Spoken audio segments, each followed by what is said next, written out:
This is it, the ultimate dimension for rest and stories, and it's called Sleepy Myths.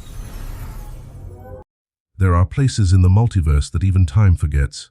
Pale corridors where silence has a heartbeat and light hums like an echo trying to remember itself. Rick Sanchez had been here too long to measure, or perhaps not long at all.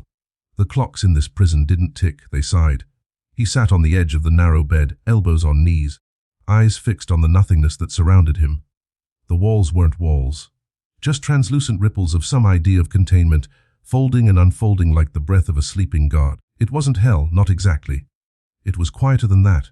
He hummed sometimes, little fragments of melodies he didn't know he still carried.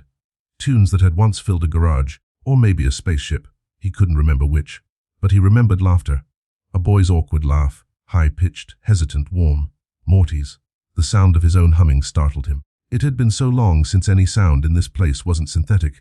The tune quivered, floated, then dissolved into the air like mist. And yet the walls flickered, just faintly. A ripple, no louder than a thought. He smiled faintly at that. So that's what it takes, huh?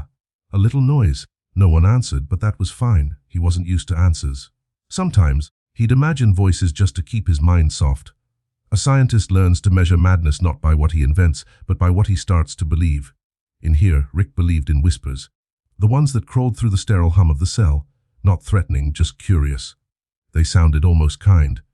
He leaned back against the wall and closed his eyes. Sleep didn't come easily anymore, not because of fear, but because dreams felt too close to memories. And memories in his world were dangerous. They had teeth. Still, there were pieces he couldn't erase. He remembered a day that smelled like burnt metal and mustard. Morty had been complaining about the bread being soggy.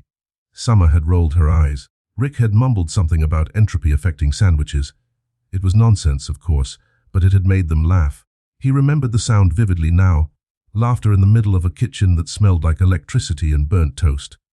It was strange, the things that stayed. He wondered if anyone out there still remembered him. Or if he'd become just another cautionary myth. Don't get too smart, kid, or you'll end up like Rick. Maybe that was fine. Maybe that's what he deserved. But there was one thing he hadn't expected: peace. A strange, reluctant peace. The kind that grows in places where noise dies slowly. He had stopped fighting days ago, or years ago. It didn't matter. Somewhere along the way, the resistance had turned into reflection. And reflection, though it hurt, was quieter. Sometimes he'd catch glimpses of himself in the rippling glass. Not the man he was, but all the men he could have been. The drunk, the genius, the father, the coward. Each one staring back with the same tired eyes. He wondered if any of them had found it, whatever it was. The silence pressed closer, like a soft blanket. He didn't mind. There were no guards here, no footsteps, no threats. Just the hum, the soft light, the air that seemed to sigh along with him. He lay down on the narrow bed and stared at the ceiling, which wasn't really a ceiling at all, just an endless swirl of dim stars pretending not to watch. Maybe, he whispered, this is what I was running from. The walls flickered again, brighter this time. Not enough to break, but enough to glow faintly with color, a pale, gentle blue. He reached toward it, and the surface rippled like water touched by moonlight. There was no resistance, just movement. He felt something stir inside him, not hope, not yet, but something adjacent to it, curiosity. The same quiet curiosity that had once driven him to build, to explore, to love in his own crook way. He let his hand rest against the glowing surface, and for a moment, he could swear he heard a sound, faint and far away but real, a laugh maybe, or a voice saying his name. He exhaled, slow and uneven, Morty. The sound faded, but the glow remained. It wasn't freedom, it wasn't redemption, but it was something, and that, he decided, was enough for tonight. Rick closed his eyes again, not to sleep but to listen. The silence hummed like a lullaby now, a low, distant vibration that filled the air with the memory of home. He thought about the stars he'd visited, the galaxies he'd torn through, the universes he'd rewritten. None of them had ever been this quiet. None of them had ever been this still. There was a strange comfort in it, like standing in a storm and realizing you've already gotten wet. Maybe this was the beginning of the end, or the end of the beginning. He couldn't tell, and for once, he didn't care. He whispered to no one, to everyone, "If you're out there, I'll find you." The walls pulsed softly in reply, as if the universe itself had nodded. He smiled again, almost imperceptibly. "Yeah, that's what I thought." The hum deepened. The color faded. And somewhere between waking and dreaming, Rick Sanchez drifted into that quiet place where regret and peace overlap. The gray meadow between guilt and grace. The tune returned to him, Uninvited, familiar, forgiving. He hummed it again, gently this time, until the sound dissolved into the dim light. For the first time in what might have been eternity, he wasn't trying to escape. He was simply listening. And in that stillness, something began to shift. Something small, invisible, and alive. Like the first crack in a wall that didn't exist. There are memories that live in the corners of silence. Small, glowing fragments that refuse to fade even when everything else does. For Rick, one of those memories smelled like mustard, burnt bread, and laughter. He was still in the cell, or whatever passed for a cell in that strange, dimensionless void.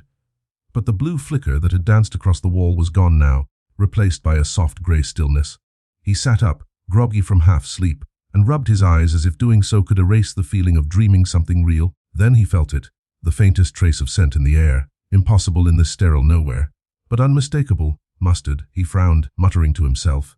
Great, now my hallucinations are serving lunch. But the smell grew stronger, and with it came warmth. Not from any visible source, but a gentle, familiar warmth, like sunlight filtered through an old kitchen window. And then he saw it, a table. Just there in the middle of the nothing. Old, scratched, wooden, absurdly ordinary. On it sat a sandwich. 2 slices of bread, one slightly burnt, the other soaked unevenly with some sauce that had no business being that color. And next to it, a half-empty bottle of soda that fizzed softly even though no one had opened it. Rick blinked. All right, subconscious, you've officially lost it. Still, he sat down. When he reached for the sandwich, he noticed something small glimmering beside it, a star. Not the kind that burned in the sky, but one drawn on paper. Childish, uneven, sketched with a crayon that must have belonged to someone younger, someone who used to sit near him at cluttered tables. Morty. He could almost hear him again, the way he used to ramble when nervous, or laugh too hard at a joke that wasn't that funny. It hit him like a wave. The sound of Morty's voice bouncing around the lab. His awkward hopefulness, his quiet loyalty. Rick swallowed hard and looked down at the sandwich again. He picked it up. It was real. He took a bite. It tasted wrong, the way things do in dreams, but it felt right, and somehow that mattered more. He chewed slowly, each bite pulling another thread from memory's tangle. There was that summer day. The garage door opened, the smell of oil and ozone. Morty standing by the counter. Grandpa, Rick, I think you put motor oil in the mustard bottle again. And Rick, distracted, had replied, Don't worry, kid. Adds viscosity. He smiled, the kind of small, tired smile that sneaks up on you when your heart remembers how to bend. The sandwich was gone now. The table too. But the star remained. He reached for it, expecting it to crumble like dust. Instead, it pulsed softly in his hand, faint light seeping between his fingers. He stared at it for a long time. The hum of the prison returned, but it sounded different now. Warmer, quieter, almost like a purr. He thought about Morty again.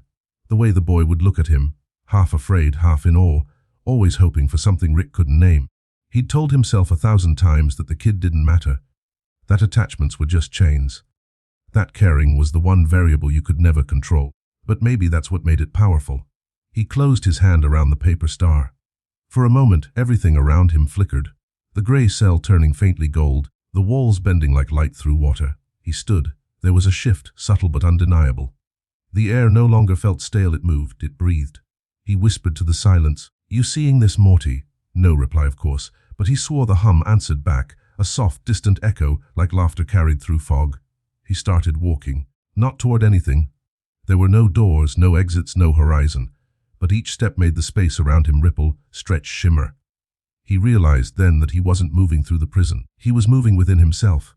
Each step brought with it another small spark, memories he'd buried beneath sarcasm and science. Summer rolling her eyes, Beth as a little girl, chasing fireflies, Jerry trying and failing to make pancakes. Tiny ordinary moments he'd dismissed. He had called them meaningless. Now in the silence they were everything. The star in his hand glowed brighter, casting a soft halo that brushed against the invisible walls. He held it close to his chest, unsure why. Maybe to protect it. Maybe to keep it from fading. It pulsed once more, a gentle heartbeat against his palm. And in that pulse he heard a voice, faint, familiar. Real? Grandpa, you're not alone, okay? He froze. The voice wasn't coming from the room. It was inside him, from that corner of his mind he'd locked away long ago. It wasn't memory. It was love echoing. He took a slow breath. For the first time in maybe forever, it didn't hurt to breathe. He whispered, softer than thought, Maybe I'm not. The star dimmed, then melted into light that spread across his chest like warmth in winter. The walls around him softened, almost sighing. For a heartbeat, He thought they might crumble completely, but they didn't. Not yet. Rick sat back down, letting the air settle. He didn't need to escape tonight. Not anymore. He looked where the table had been, half expecting the sandwich to reappear. It didn't.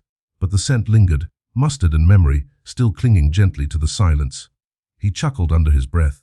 Wes, the universe knows how to make a point. He leaned back against the invisible wall and closed his eyes again. The hum of the place had changed tempo, slower now, like a heartbeat sensing to his.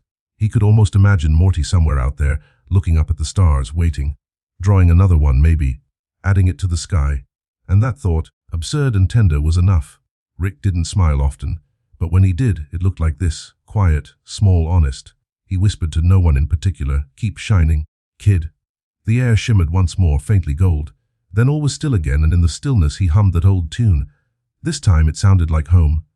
Outside the layers of reality, beyond the hum of machines and the whisper of dimensions, there was a small backyard. Ordinary, almost painfully so. A patch of grass that never grew quite evenly. A rusted fence that leaned as if tired of standing. And in the middle of it sat a boy, Morty Smith.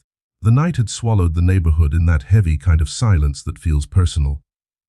As if the whole world had gone to sleep and left him as its reluctant guardian. He sat cross-legged in the dirt, his hoodie bunched up around his shoulders, a stick in one hand he was drawing. Not doodles, not words. Just stars, crude, uneven stars scratched into the soil. Each one a small act of belief. He didn't know why he did it. He just did. Every time he drew one, he whispered, "That one's for you, Grandpa." Sometimes he added, "You're probably fine," as if saying it aloud could make it true. Above him, the real stars hung indifferent and ancient. But somehow, Morty felt that if he drew enough of them here, on the ground, maybe the sky would notice. Maybe it would send one back. The wind rustled through the trees, carrying the faint hum of distant traffic. Everything ordinary, everything painfully normal, and yet, there was that ache. The kind that comes when you're missing someone who might never come back, but your heart hasn't gotten the memo yet. He remembered the last time he'd seen Rick. The chaos, the shouting, the way Rick had smiled just before vanishing into that impossible portal. It hadn't been a comforting smile. It had been something else, like a goodbye that refused to say its name. Morty didn't cry that day. He'd promised himself he wouldn't. But nights like this, nights when the air smelled like rain and the world felt too quiet, he missed the noise. The sound of beakers clinking, of Rick's ridiculous half-drunk humming, of that low mutter of "Morty, hand me the wrench," that somehow always sounded like affection disguised as irritation. He drew another star. This one was smaller, he whispered. "That's for when you took me to that planet where it rained orange soda. That was cool." Then another. "That's for the time you said I wasn't completely useless. That was nice." He paused, staring at the dirt. His hand trembled a little. "And this one's for when you left, but I still believed you'd come back." He pressed the stick down until the star shape broke apart. Then he sighed, leaning back on his palms, looking up. The sky blinked. Not metaphorically, it blinked. A faint ripple passed through the stars, so subtle that if he'd blinked himself, he might have missed it. For a heartbeat, the stars shimmered, as if something somewhere had whispered back. Morty's chest tightened. "Grandpa?" No answer, just the wind again, brushing past his cheek like a sigh. He laughed softly, shaking his head. "Yeah, okay, maybe I'm just tired." Still, he couldn't shake it. That tiny pulse of connection. It felt like the universe had exhaled, and for reasons he didn't understand, that was enough to make him smile. He picked up a rock and placed it in the middle of the dirt stars. "There. That's the big one. The one that's still out there." He leaned back again, his eyes tracing the constellations. Somewhere, in all that black and silver, was his grandfather, locked away in some incomprehensible place, probably cursing at the laws of physics. Morty liked to imagine him building something, not a weapon, not a machine, just something small and clever, something that made him happy. He whispered to the night, "You better be okay." A shooting star cut across the sky, fast and fleeting. Morty caught his breath. He'd seen them before, sure. But this one left behind a faint afterglow, a soft trail of blue light that lingered for a few seconds longer than it should have. He stared at it until it faded. And then he laughed, a small, tired, genuine laugh. "Of course you'd make it flashy." The wind shifted again. The smell of rain deepened, the air thickening with that electric scent that comes before a storm. Morty stood and brushed the dirt off his knees. He looked down at the stars he'd drawn, messy, imperfect, half erased, and smiled. They weren't much, but they were something. A way of saying, "I haven't forgotten." He turned toward the house. Through the window, he could see Summer asleep on the couch, a book open on her chest. Beth and Jerry were upstairs, arguing quietly, their voices too soft to make out. The world was still turning even without Rick. Morty hesitated before going inside. He looked back at the sky one last time. "Come home soon, okay?" he whispered. Then, after a pause, quieter still, "I miss you." The stars didn't answer, but one seemed to flicker, just once softly. He took that as a yes. He closed the door behind him, and the backyard fell into darkness again. Only the faint outlines of his dirt stars remained, glowing dimly under the streetlight's spill. And somewhere far beyond the clouds and constellations, in a dimension that didn't quite belong to any map, a man in a colorless cell stirred. His hand twitched. His eyes opened. He thought he heard something, a whisper maybe, or a boy's voice carried by light years of silence. "Come home soon." Rick didn't know why he smiled in his sleep, but he did, and somewhere a ripple passed between worlds, quiet, invisible, tender, a promise made of starlight and dirt. The boy had waited, and the universe had listened. The cell had no corners. That was the first thing Rick noticed, or maybe the last thing he'd forgotten. Every wall curved softly into another, like the inside of a pearl. Smooth, seamless, infinite. He'd tested them once, knocked on them, scraped at them, shouted equations until his throat felt like sand. The walls had answered only with silence, a silence that wasn't empty but full, like the hum of a machine thinking too slowly to be heard. He had long stopped counting time here. In a place without edges, time didn't move forward. It just drifted sideways. Sometimes a flicker of light would pass through the air like a pulse. Other times the ceiling would dissolve into static, revealing something that might have been a sky or just another illusion pretending to be one. He'd tried to build things in this place. Machines out of memory, equations out of air. But everything dissolved before it could hum, like the universe itself refused to let him outsmart it this time. He laughed quietly to himself. Classic. Then the laugh turned into a sigh. He missed the smell of burning circuits, the chaos of half-finished projects, the way Morty would groan when he asked for a tool that didn't exist. He missed the noise, the imperfection. This place was too perfect, and perfection, he realized, was just another kind of prison. Sometimes he'd dream of colors, vivid ones, blues too bright to name, reds that felt warm instead of violent. He'd wake up reaching for them, only to find the same sterile glow pressing against his eyes. And then one day, or whatever passed for a day here, he saw it, a crack, tiny, almost shy, right above the point where the wall curved into itself. It wasn't dramatic, no sparks, no alarms, just a faint shimmer like glass under strain. He tilted his head, squinting, and there it was again, a flicker, then stillness. He stepped closer, each movement heavy and echoing. The air thickened. For a moment he felt dizzy, as if the cell were holding its breath. He reached out, touched it. The surface rippled under his fingertips. Not cold, not warm, just alive. It pulsed once faintly, and in that pulse he saw something.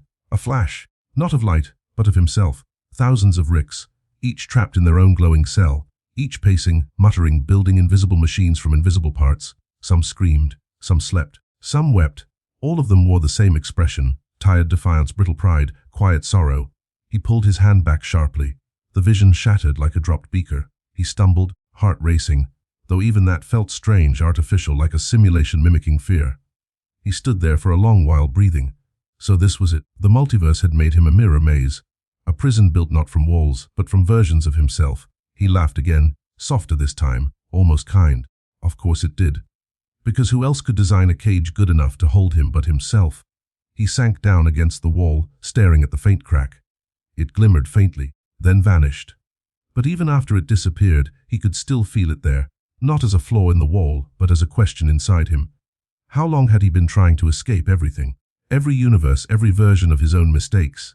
Every time someone got too close, every time someone cared too much, he ran, told himself it was for their sake. But maybe it was for his. Maybe the real prison wasn't built around him. Maybe it was made of him. He leaned his head back and closed his eyes.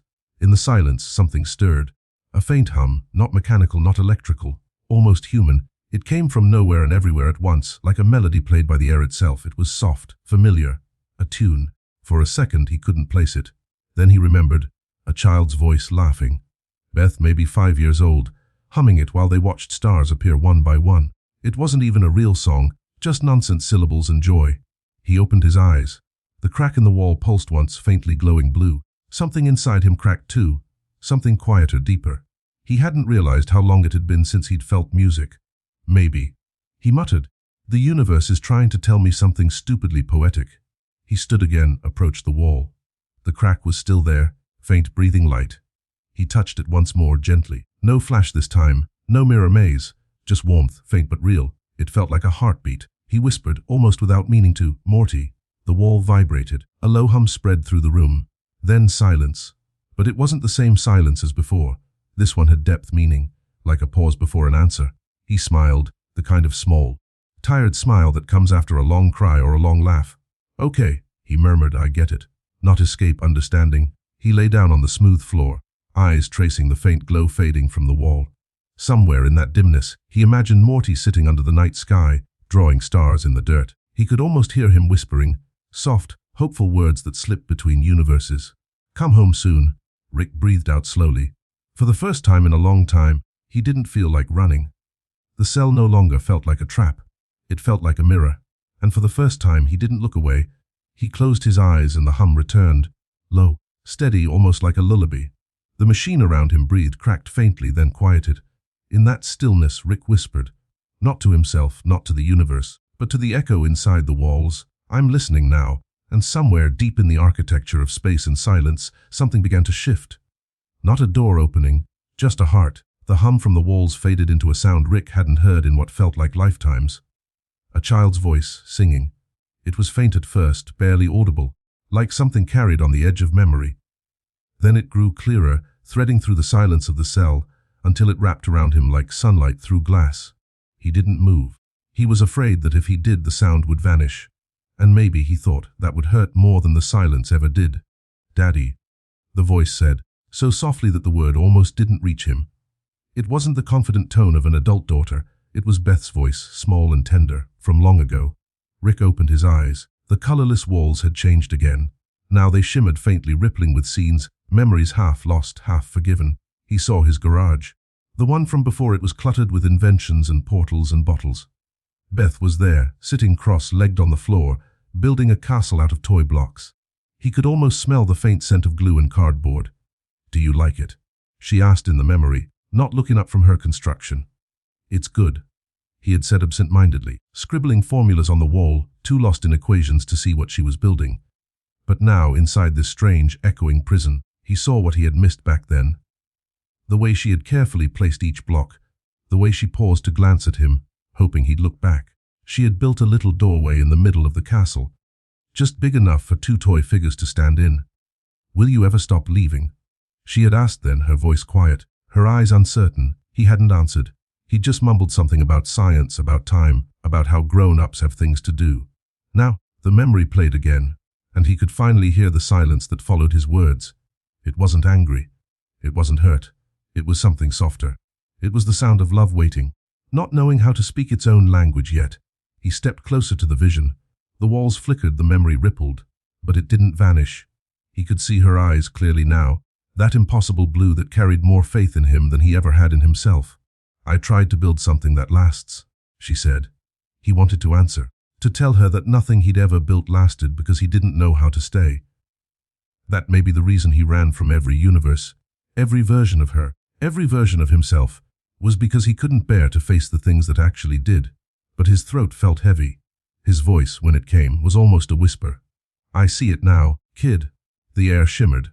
The memory began to dissolve, not vanish, but blend into the colorless light. He watched the little castle crumble back into the mist, its doorway glowing for one brief moment before fading completely. He stayed there for a long time, not speaking. Every once in a while he thought he heard her laugh again. That sweet, chaotic sound that always filled the room before he learned how to fill it with machines instead. He remembered her teenage years, the distance between them growing like a universe expanding too fast. He'd been proud of her intelligence, her fire, her sarcasm. She was him in all the ways that mattered, and that terrified him. He'd told himself she didn't need him. But the truth was, he didn't know how to be needed. Now, in this soft white nowhere, he let himself remember all of it, her questions, her silences, the mornings she waited for him to say goodbye before he vanished into another project. The walls trembled faintly as if the room itself was remembering with him. The glow dimmed to a deep, watery blue, the same shade as Beth's night, light from when she was 5. He used to tuck her in sometimes, before he stopped sleeping altogether. She'd ask him to tell her about the stars, and he would, his voice low, his words simple. He told her that stars were old souls, glowing quietly so they could guide lost travelers home. He didn't believe it back then, not really. But now he wondered if maybe he should have. He whispered into the quiet, "You became the light, Beth."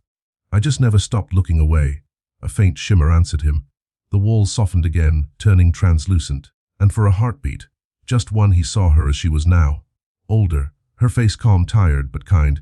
She wasn't speaking, but he could feel her voice anyway. That strange, emotional language between souls that needed no sound. It said, "I understand." He blinked and she was gone. The cell was silent again, but the silence felt different now. Not hollow, full, like the air was holding its breath in reverence. Rick sat down on the floor, leaned back against the wall. His eyes traced faint patterns of blue still lingering in the air. He smiled, small and quiet, the way you smile when you've just remembered something important but gentle. "Wes, I'm still that idiot who builds walls," he murmured. "But maybe this time, they can have windows." The thought made him chuckle low and rough.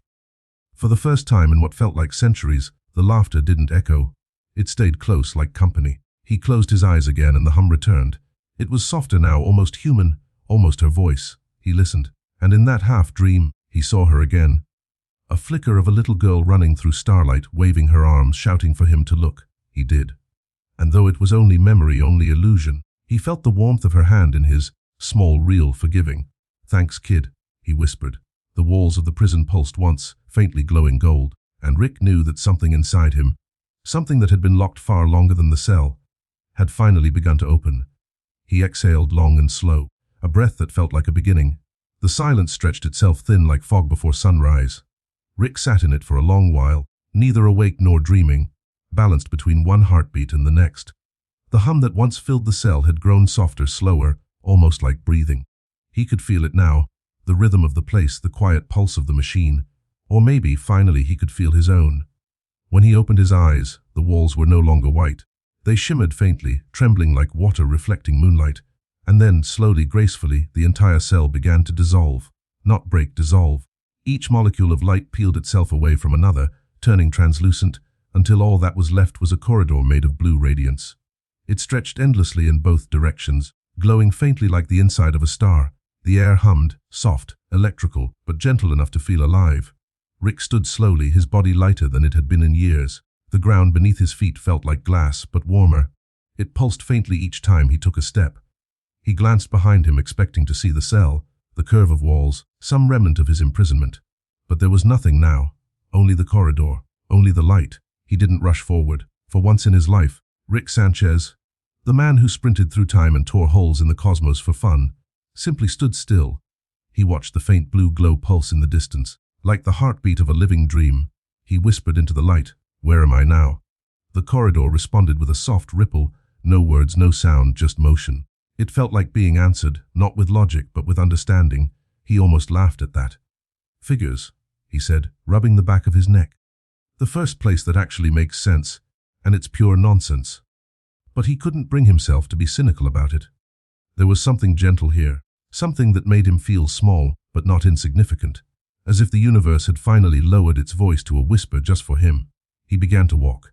Each step echoed faintly, blending into the hum, becoming part of the rhythm around him. The corridor stretched, curved, and breathed. Yes, breathed. It was like walking through the lungs of the cosmos, through something ancient and kind that was remembering him. At one point, he reached out to touch the wall, and it rippled beneath his palm like cool water. Images shimmered beneath the surface, faces, fragments, glimpses of timelines.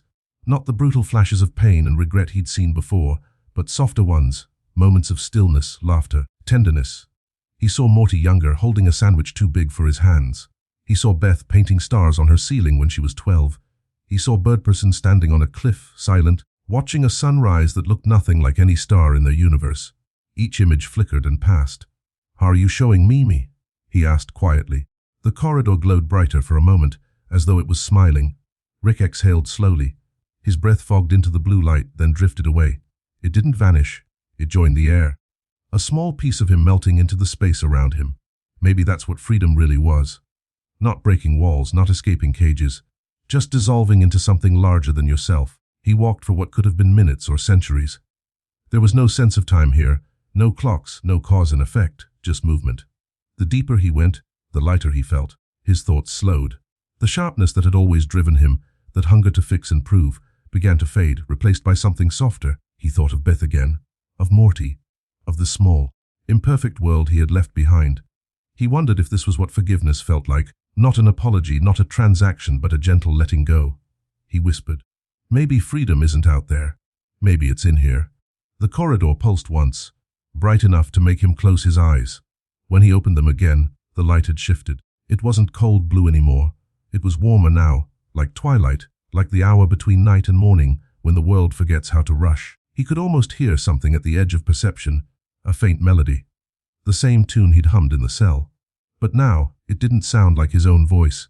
It sounded shared, layered, like someone else was humming with him. He smiled faintly. "Morty, you little sap. You'd probably think this is some kind of redemption arc." The light pulsed again, as if agreeing, teasingly kindly. He laughed softly, rubbing his eyes. Yeah, maybe it is. Or maybe I'm just tired." The floor beneath him began to shimmer, growing translucent. Below him, faint shapes moved. Stars, galaxies, clouds of glowing dust. It was as if the corridor was floating above the entire multiverse, a bridge made of empathy and exhaustion. He crouched, touched the glowing surface beneath him, and for a moment he felt everything. Every mistake, every laughter, every universe he'd left half-built. But instead of collapsing under it, he breathed it in, and it didn't hurt, it just was. He stood again, shoulders lighter, eyes tired in the best possible way. The blue light ahead of him began to gather, coalescing into a doorway. Tall, shimmering, breathing like the rest of this strange place. It wasn't solid, but it wasn't illusion either. It was the kind of door that only opens when you stop trying to open it. He walked up to it, stopped. For the first time, he didn't ask what was on the other side. He didn't try to calculate, predict, or escape. He simply said, "If this is another version of me waiting in there, tell him I'm not mad." The door pulsed gently, like a nod. Rick smiled, the smallest of smiles, wary, human, honest. He took a step closer, felt the warmth radiating from the threshold. He whispered one last thing before crossing through. "I'll walk slow this time."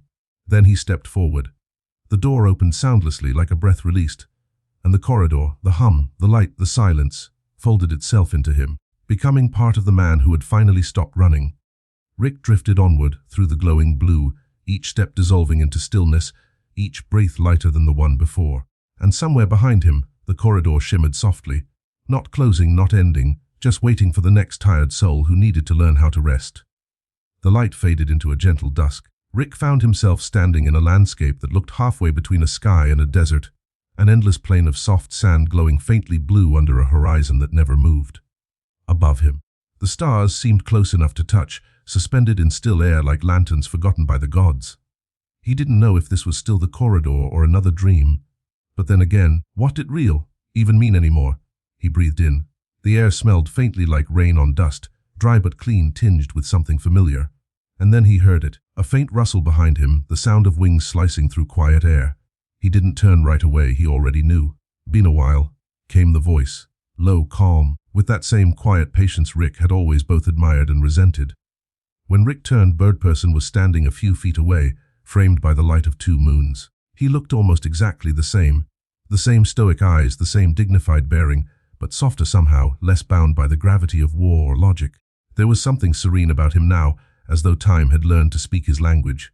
Rick exhaled through his nose and tried not to smile. "You again. I figured the afterlife would have gotten bored of me by now." Birdperson tilted his head, blinking slowly. "You mistake this place, Rick. It is not an afterlife, it is a remembering." Rick smirked, but it didn't carry the same edge it used to. "You always did talk like a philosophy textbook. A remembering, huh? Then what am I supposed to remember? The time I got you killed, or the time I brought you back wrong?" Birdperson didn't flinch.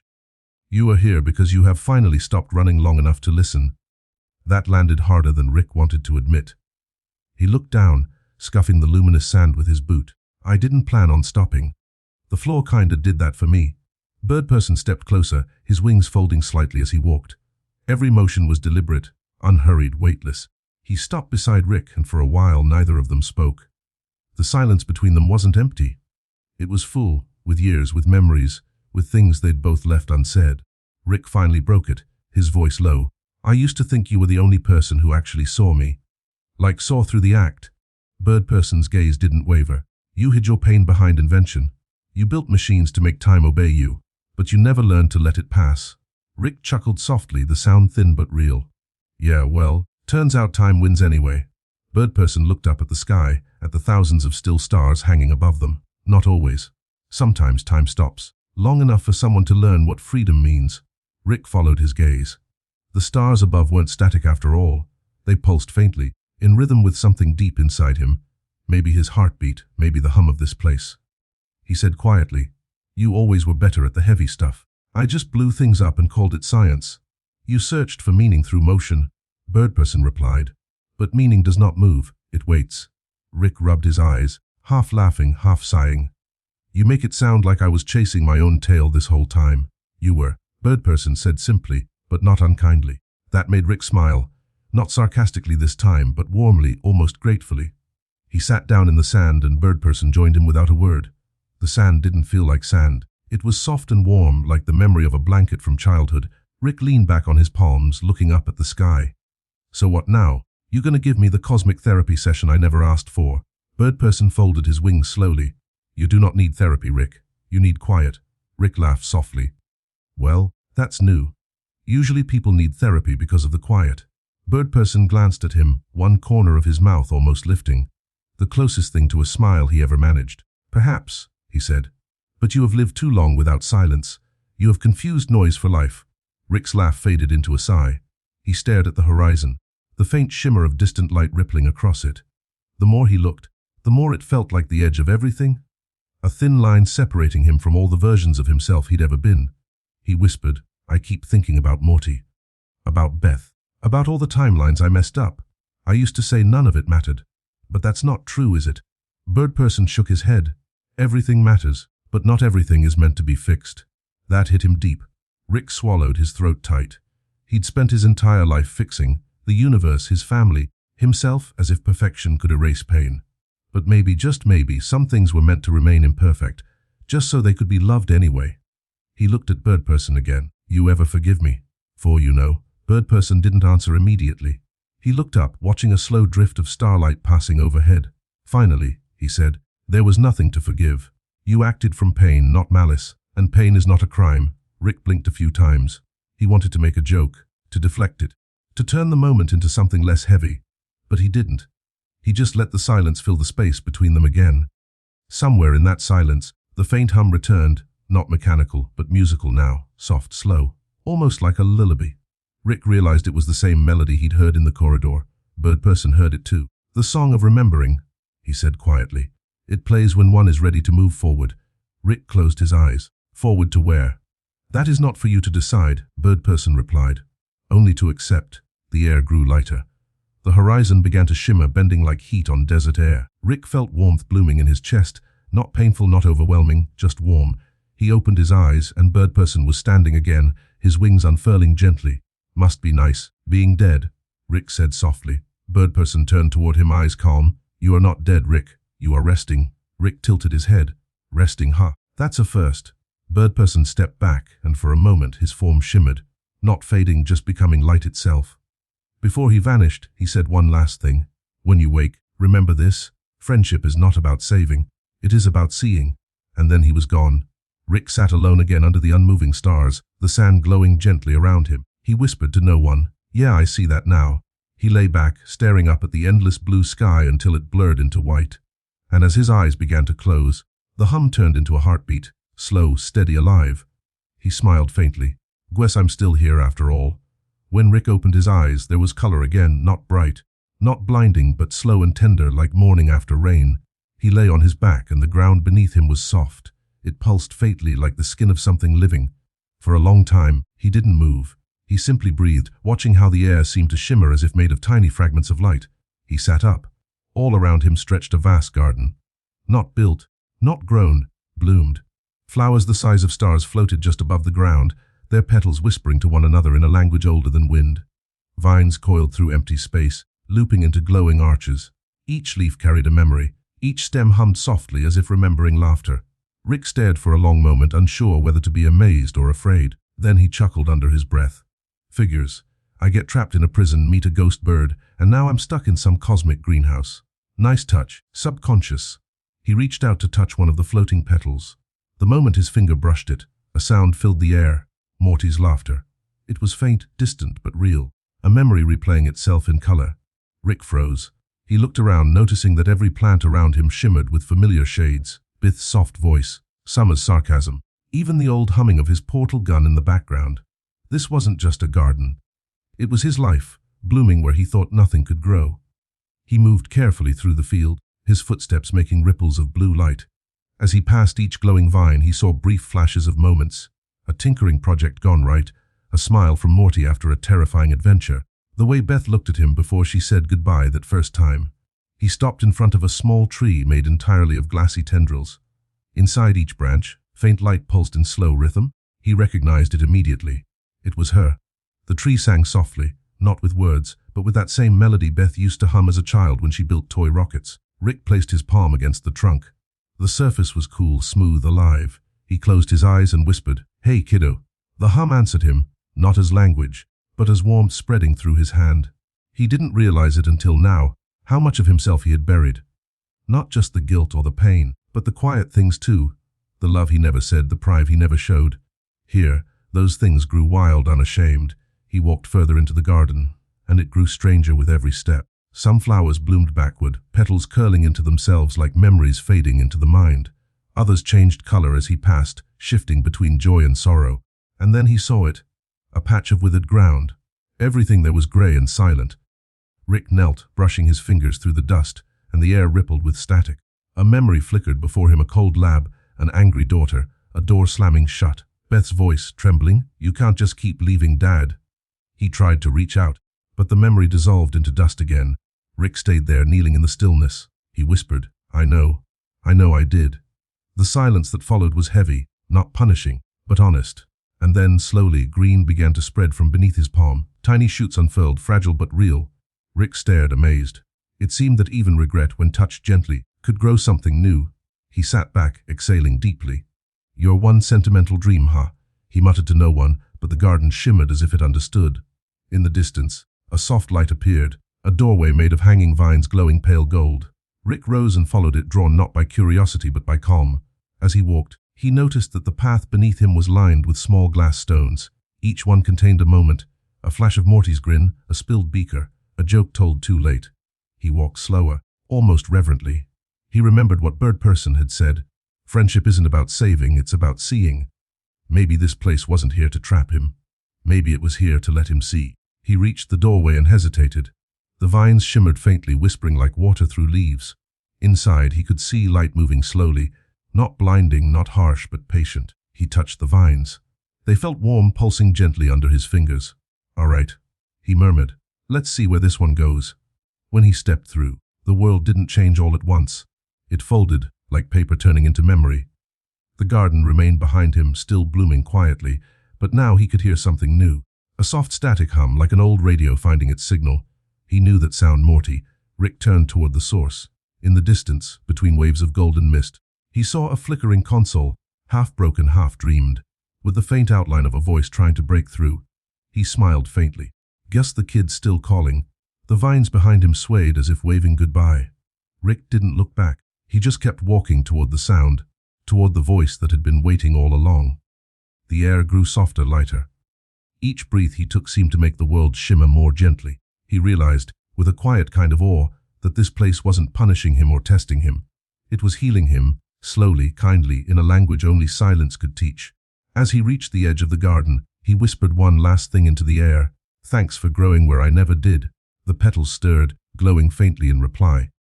Then, like the slow closing of tired eyes, the garden faded into a sea of gold and static, leading him gently toward the next chapter of his journey. At first, it was only a hum, faint, uncertain, like a dream remembering itself. Rick stood in the golden haze, head tilted, trying to make sense of it. The sound flickered, broke, then returned again, softer this time. He frowned, adjusted an invisible dial on the air, and for a brief moment, it came through clear as glass. "Grandpa, can you hear me?" Morty's voice. Rick froze. His throat tightened in a way that felt unfamiliar, like the air had suddenly thickened around him. He hadn't realized how long it had been since he'd heard that boy's trembling, earnest tone, half fear, half faith. "Morty," he whispered, though he knew the boy couldn't hear him. The static shifted again, carrying fragments of sentences, little bits of human sound trapped in a storm of noise. "I don't know where you went, but Mom says you'll come back. She's mad, but she misses you too. Rick's hand went to his chest, instinctively, as if to quiet a pulse he didn't remember still having. The sound of Morty's voice had a warmth that no cosmic law could measure. It wasn't perfect. It wasn't even clear. But it was real. He walked toward it. Each step he took turned the static a shade clearer. The air around him pulsed in small ripples, like the signal of a long-lost transmission adjusting itself. Soon he could see it. An old radio console, hovering in midair. It looked cobbled together from fragments of his memories, a broken portal battery, a lab speaker, even a cracked coffee mug that read "World's okayest Grandpa." He smiled faintly at that. Guess even my subconscious has a sense of humor. He approached the console slowly. The knobs turned on their own, the dials flickering between frequencies of memory. Each one carried a piece of Morty, a laugh, a sigh, the sound of him running down the garage stairs yelling, "Rick, look what I found!" Rick listened, letting the sounds wash over him like rain. There were no coherent words now, just emotion layered in static. But it was enough. He sat cross-legged before the radio, the golden mist settling softly around him. For the first time in what felt like centuries, Rick didn't try to fix or decode or manipulate anything. He just listened. Morty's voice would fade, then return, always uncertain, always reaching.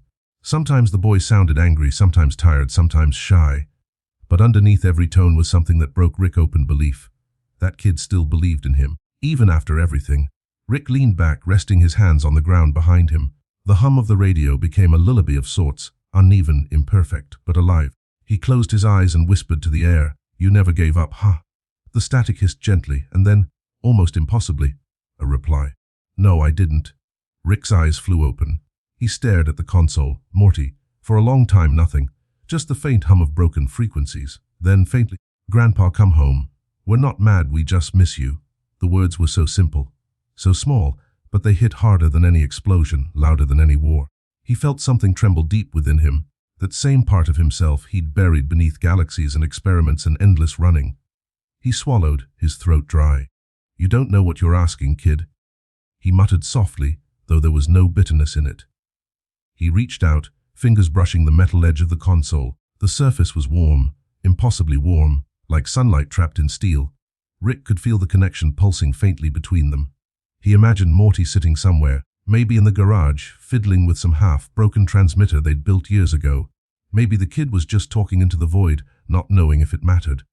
And yet here he was, his voice threading across the folds of space and memory, finding the one man who least deserved it.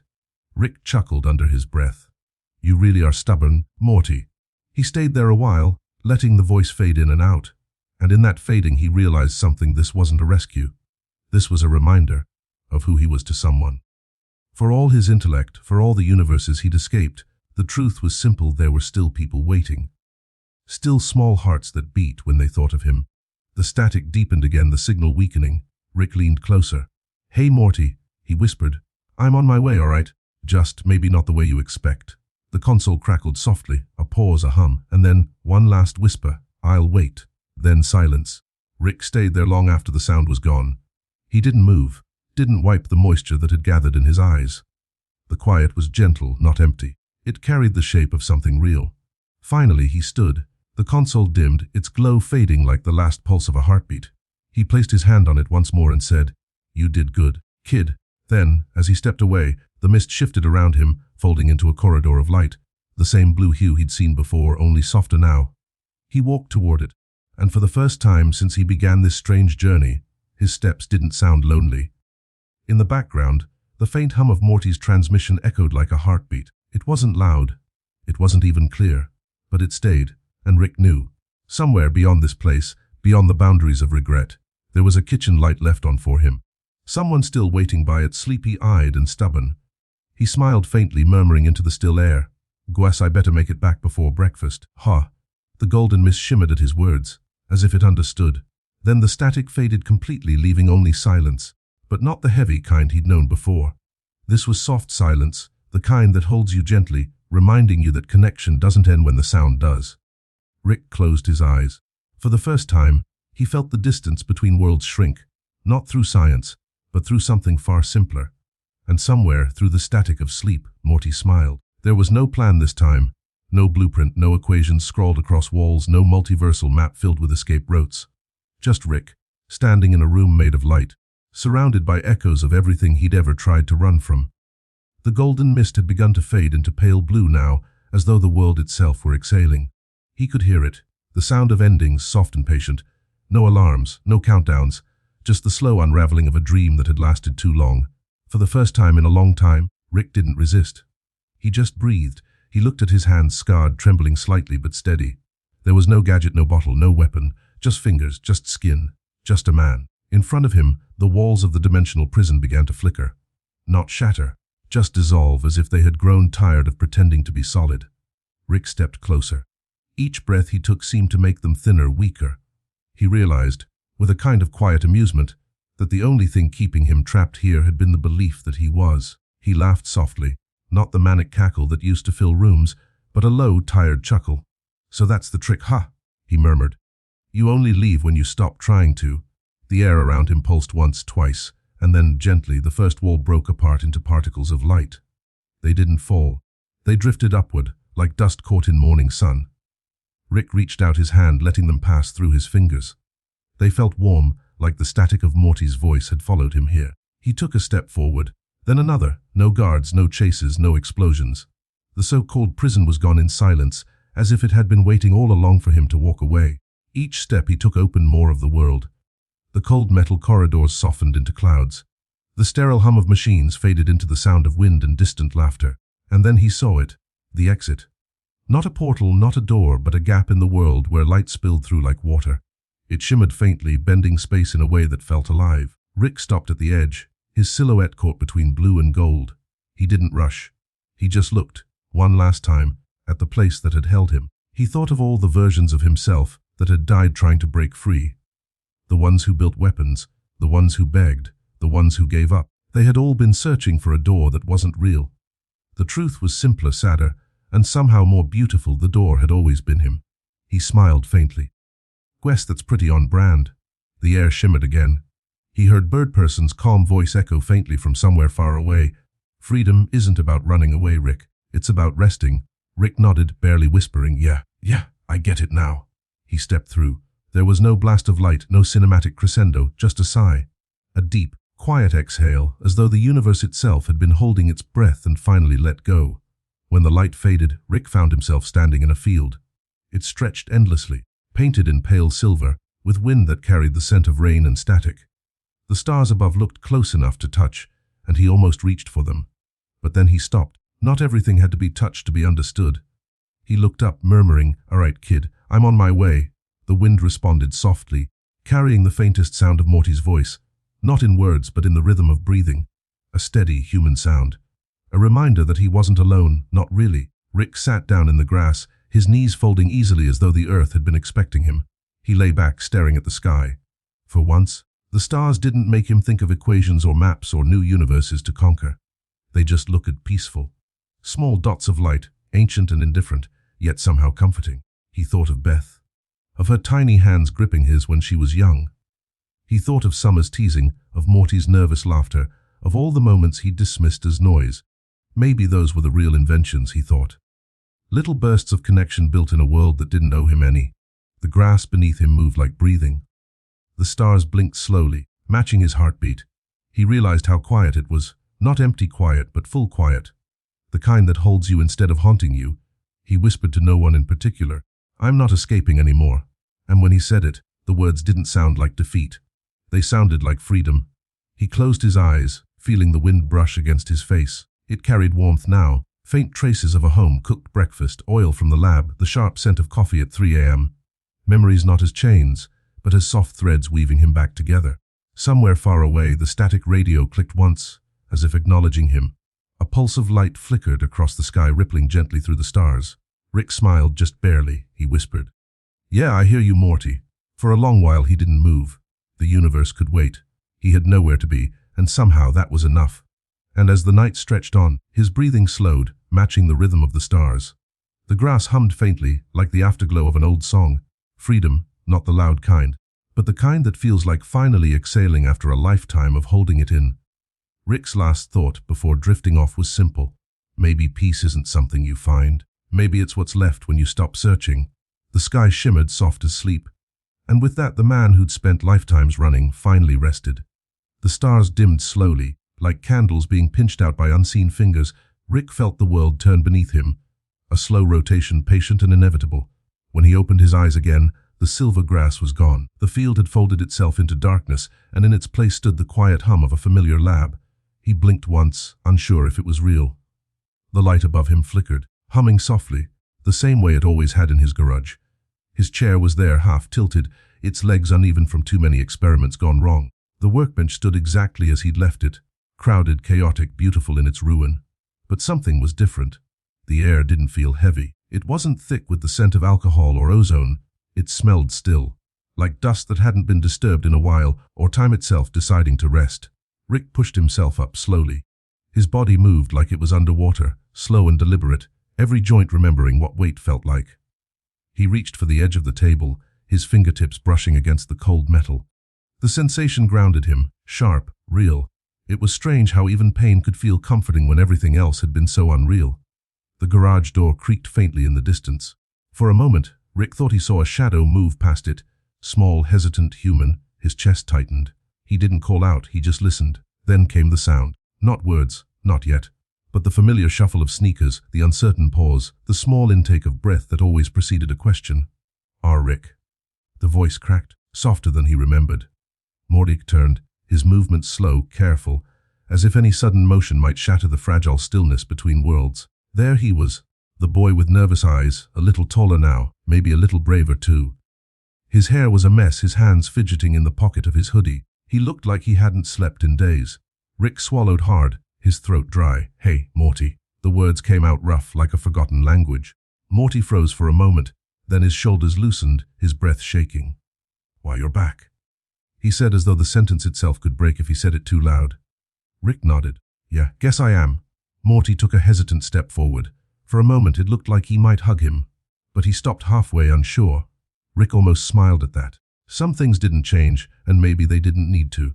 Instead, Morty said softly, "We thought you were gone for good.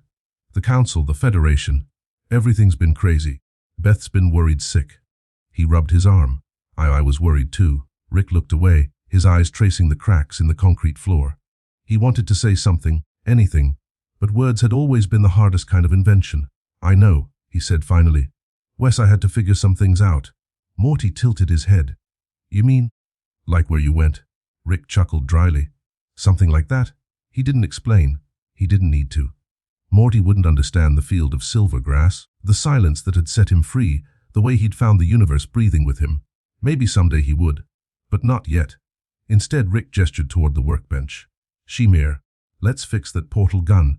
Morty blinked. It's been fixed, Rick. I tried to keep the place running. I learned some stuff." He looked down, embarrassed. "I mean, not your level, but..." Rick interrupted gently. "You did fine, kid." Morty looked up, startled by the softness in his tone. Rick had never said it like that before. No sarcasm, no backhanded comment. Just quiet honesty. The moment hung there, fragile and golden. Then the silence filled it. Not awkward, just comfortable. They worked side by side for a while. No banter, no chaos. Just the hum of tools, the faint click of wires being realigned, the small noises that made life feel simple again. Rick glanced at Morty now and then. How focused he looked. How his hands didn't shake as much as they used to. He'd grown. The kid was learning to exist without needing to be saved every minute. That realization made something in Rick's chest ache. Not regret, exactly, but a strange kind of pride. At one point, Morty looked up and said, "You're different." Rick smiled faintly. "Yeah, well, so are you." Morty didn't know what that meant, not fully, but he didn't ask. He just nodded, as if accepting that sometimes answers weren't meant to be explained. Hours passed like minutes. The sky outside began to change, from dark violet to soft orange, the promise of dawn slipping across the horizon. The first sunlight in a long time spilled through the cracks in the garage door, painting everything gold. Rick stood and stretched, his back cracking audibly. Morty laughed quietly. It was the sound of normalcy, small, human, warm. Rick turned toward the light, squinting slightly. He could see the dust floating in the air. Tiny universes suspended in beams of morning. He thought about how easy it was to miss beauty when you were always moving too fast. Morty watched him. "You okay?" Rick nodded. "For once, yeah." "I think so." Morty smiled, uncertain but hopeful. Then, after a moment of silence, he whispered, "Don't disappear again." "Okay." Rick looked at him, really looked. At the tremor in his voice, the fear behind his eyes. He thought about how many times he'd left without saying goodbye. How many times he'd chosen the stars over the people who looked at him like he was one. This time he didn't promise anything. He just reached out, placed a hand on Morty's shoulder, and said softly, "I'll try." And somehow that was enough. The sunlight grew brighter, filling the lab with warmth. The tools glimmered, the air shimmered faintly, and for a moment, everything felt new. Rick closed his eyes, listening to the hum of the universe. No longer a cage, but a song. He felt the pulse of his heart match it, steady and calm. The return wasn't loud or triumphant. It was quiet, patient, and human. Outside, the world waited, unchanged and yet completely different. Inside, Rick finally understood that coming back didn't mean starting over. It meant continuing gently, one breath at a time. He opened his eyes and whispered, "All right, Morty, let's see where this goes." The portal gun hummed softly in reply, not as a machine, but as an old friend waking up after a long sleep. And with that, the universe began again, not with a bang, but with a sigh. The house was asleep. Soft shadows leaned across the floor, and every ticking clock sounded like a memory. Rick stood in the kitchen, half awake, half somewhere else. The hum of the refrigerator matching the rhythm of his thoughts. The digital clock blinked 300 a.m. in dim blue light. He didn't know why he was awake. Maybe he never really slept. His mind wandered not to galaxies or equations, but to something smaller. The smell of pancakes, the sound of laughter that used to fill this kitchen once upon a quieter morning. He found the pan, a little rusty around the edges, and poured the batter. The sizzle was sharp at first, then softened like rain fading into drizzle. For the first time in forever, his hands weren't shaking. The smell began to fill the room, warm, clumsy, nostalgic. It wasn't science. It was something slower, simpler. He burnt the first batch, of course. He stared at the blackened edges, then smiled faintly. "Figures," he murmured. From the living room came a sound, a sleepy stir, a soft yawn. Morty blinked awake on the couch, wrapped in a blanket too small for him now. His hair was a mess, his eyes heavy with the kind of tired that comes from waiting, not sleeping. He sat up and sniffed. "Rick, are you making pancakes?" Rick didn't turn around. "You want some?" Morty rubbed his eyes. "It's 3 in the morning." Rick shrugged, flipping a pancake with a half smile. "Yeah, that's the best time for pancakes. Time's just an illusion anyway." Morty laughed, a small, unguarded sound. It drifted through the room like light, softening the air. He came to sit at the counter, chin resting on his hands. Rick poured another round of batter. "You know," he said, "I used to make these for Beth when she was a kid. Burned down back then too." Morty smiled sleepily. "She ever tell you they were good anyway?" Rick glanced at him. "Yeah, every single time." He paused. "I think she just liked that I stayed long enough to finish breakfast." The words hung there, heavy and tender. Morty didn't know what to say, so he just watched the way the light flickered against Rick's face. He looked older tonight, but softer. Like some of the armor had finally rusted away. Rick slid a plate across the counter. "Here." Morty took a bite. It was too hot, too sweet, too real. He smiled. "It's good, Rick." Rick chuckled. "Don't lie." "I'm not." Morty swallowed. "It tastes like home." Rick froze at that, not visibly, but something in him paused. The word home had never sounded so gentle. They ate quietly for a while. The hum of the appliances became a lullaby, the clinking of forks a slow rhythm. Outside, the world was wrapped in blue, a color between dream and dawn. Rick looked at Morty. "Hey, you ever think about how weird it is that something as dumb as breakfast can feel like the universe's way of forgiving you?" Morty raised an eyebrow. "What do you mean?" Rick stared at the pan, the small spiral of smoke rising from it. "I mean, you mess up, you lose things, you break people's trust. But then you burn some pancakes at 3 in the morning and..." He exhaled. "Somehow it feels like maybe you're allowed to try again." Morty didn't speak. He didn't have to. He just nodded, slow and sincere. Rick reached for another pancake, this one golden and perfect. He split it in half and handed it over. "Here, 50-50. No equations, no portals. Just breakfast." Morty grinned. "Deal." They ate in silence again. The comfortable kind that only exists between people who've already forgiven each other without saying so. After a while, Morty's eyelids grew heavy. His fork slowed, then stopped halfway to his mouth. Rick noticed and smiled softly. "Go on, kid. Couch is waiting." Morty blinked. "You're not gonna disappear again, right?" Rick looked at him for a long moment. The question landed like a feather, soft but impossible to ignore. He sighed. "Not tonight." Morty nodded, satisfied enough with that answer. He shuffled back toward the couch, dragging the blanket behind him like a cape. Within minutes, his breathing evened out, slow, peaceful. Rick stayed at the counter watching the last pancake bubble quietly. The house felt alive again, not loud or bright, but present. Every sound, every breath, every flicker of the light felt earned. He looked toward the window. The first hint of dawn painted the edges of the horizon pink. He thought about all the places he'd been, all the universes he'd built, and how none of them ever felt as infinite as this small kitchen at 3 a.m. He poured himself a cup of coffee, sat down, and let the warmth soak into his hands. The quiet felt like forgiveness, and maybe, just maybe, he didn't need to run anymore. The clock blinked again, 3:33 a.m. He smiled faintly. A good omen, maybe. A pattern breaking itself. Rick whispered into the stillness, "Thanks, kid." The house didn't answer, but it didn't need to. Its silence was full, and that was enough. Outside, dawn stretched across the sky like an old memory finding its way home. Inside, Rick sat with his coffee, eyes half closed, breathing in time with the world. And somewhere between one heartbeat and the next, the man who'd outrun every universe finally let himself rest. The world had begun to brighten by the time Rick stood up from the table. The first light of morning spilled across the kitchen counter, catching the tiny flecks of dust that danced in the air. He didn't move for a while. There was no reason to rush, not anymore. The coffee had gone cold, but he sipped it anyway. It tasted bitter, grounding. He leaned back against the counter, staring at the faint reflection of himself in the kitchen window. Outside, the garden glowed faintly, dew catching the sunrise like little fragments of glass. Rick chuckled quietly to no one. "Another day in paradise," he said under his breath. It wasn't sarcasm this time, just a gentle sort of truth. He opened the cabinet and pulled out a glass. There was no champagne, no celebration, just a half-empty bottle of something cheap, the kind he used to drink to forget. This morning, though, he didn't want to forget. He wanted to remember, even the small, ugly parts that made him human. He poured himself a small measure. The liquid caught the dawn light and shimmered, golden and soft. He lifted the glass, looking at the way it trembled in his hand.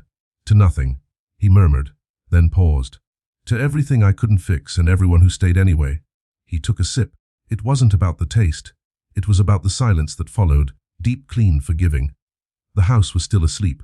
Morty was curled up on the couch, breathing softly, the blanket twisted around him like the remnant of a dream. Rick watched him for a long time. The kid looked peaceful, like the universe wasn't pressing down on him for once. For years, Rick had believed that peace was for other people, for simpler minds, smaller hearts. But watching Morty sleep, he realized maybe peace wasn't something you found. Maybe it was something you decided not to ruin. He turned away before the thought could break him. On the counter lay a small notebook, Morty's. It was open to a page filled with doodles, rockets, aliens, stars with uneven points, and little stick figures labeled me and Rick. In the corner, Morty had written, "We always come back." Rick stared at the words for a long moment. They weren't just hopeful, they were true. No matter what universe they tore through, no matter what mistakes they made, somehow they always found each other again. He smiled faintly. "Yeah, kid, I guess we do." He closed the notebook gently and set it aside. Then, with a sigh, he walked toward the garage, the old familiar space that had once been his fortress, his temple, his escape hatch. The lab smelled like metal and burnt dreams. There were unfinished gadgets everywhere, half-assembled contraptions that hummed faintly, as if still waiting for purpose. Rick traced his fingers over the workbench, each groove telling a story. There was the scar from where he dropped a plasma wrench during a panic attack. There, a faint burn mark from the time Morty accidentally reversed the polarity of a containment core. And there, a smudge of something sticky. Syrup, maybe. From that one chaotic morning years ago. He smiled softly. Everything in this lab was broken, imperfect, and utterly his.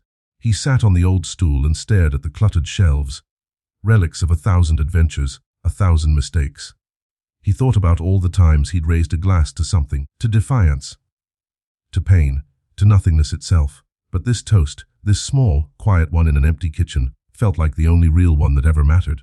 He poured another half glass and held it up again, not toward the ceiling, not toward the universe, but toward the faint hum of the house around him. "To the waiting," he said softly. "To the ones who stayed when they had every reason not to the mornings that don't hurt as much anymore." The hum of the refrigerator answered him like a low, understanding sigh. Even the silence seemed to nod. He drank slowly, the warmth spreading through his chest, not like fire but like sunrise. A soft sound drifted from the living room, the creak of a couch, a half-awake murmur. Morty, still wrapped in dreams, mumbled something Rick couldn't quite make out, but it didn't matter. It sounded like peace. Rick set his glass down. For once, He didn't feel the need to run off and chase meaning through galaxies or chemicals. Meaning was here, in the ordinary air, in the faint clatter of pans, in the smell of burnt batter. He reached for a rag and began absent-mindedly wiping the counter. It was a small act, meaningless to anyone else, but to him, it felt like the kind of thing people did when they wanted to stay. He paused, glancing at the door to the backyard. Through it, the morning light spilled across the grass, catching tiny spiderwebs, each one glittering like a constellation made just for him. He smiled. For once, he whispered, "I don't need to name the stars. It's enough just to watch them fade." He put the glass away, rinsed the sink, and leaned against the counter again. His reflection in the window looked almost like a stranger. Tired eyes, soft mouth, no armor left.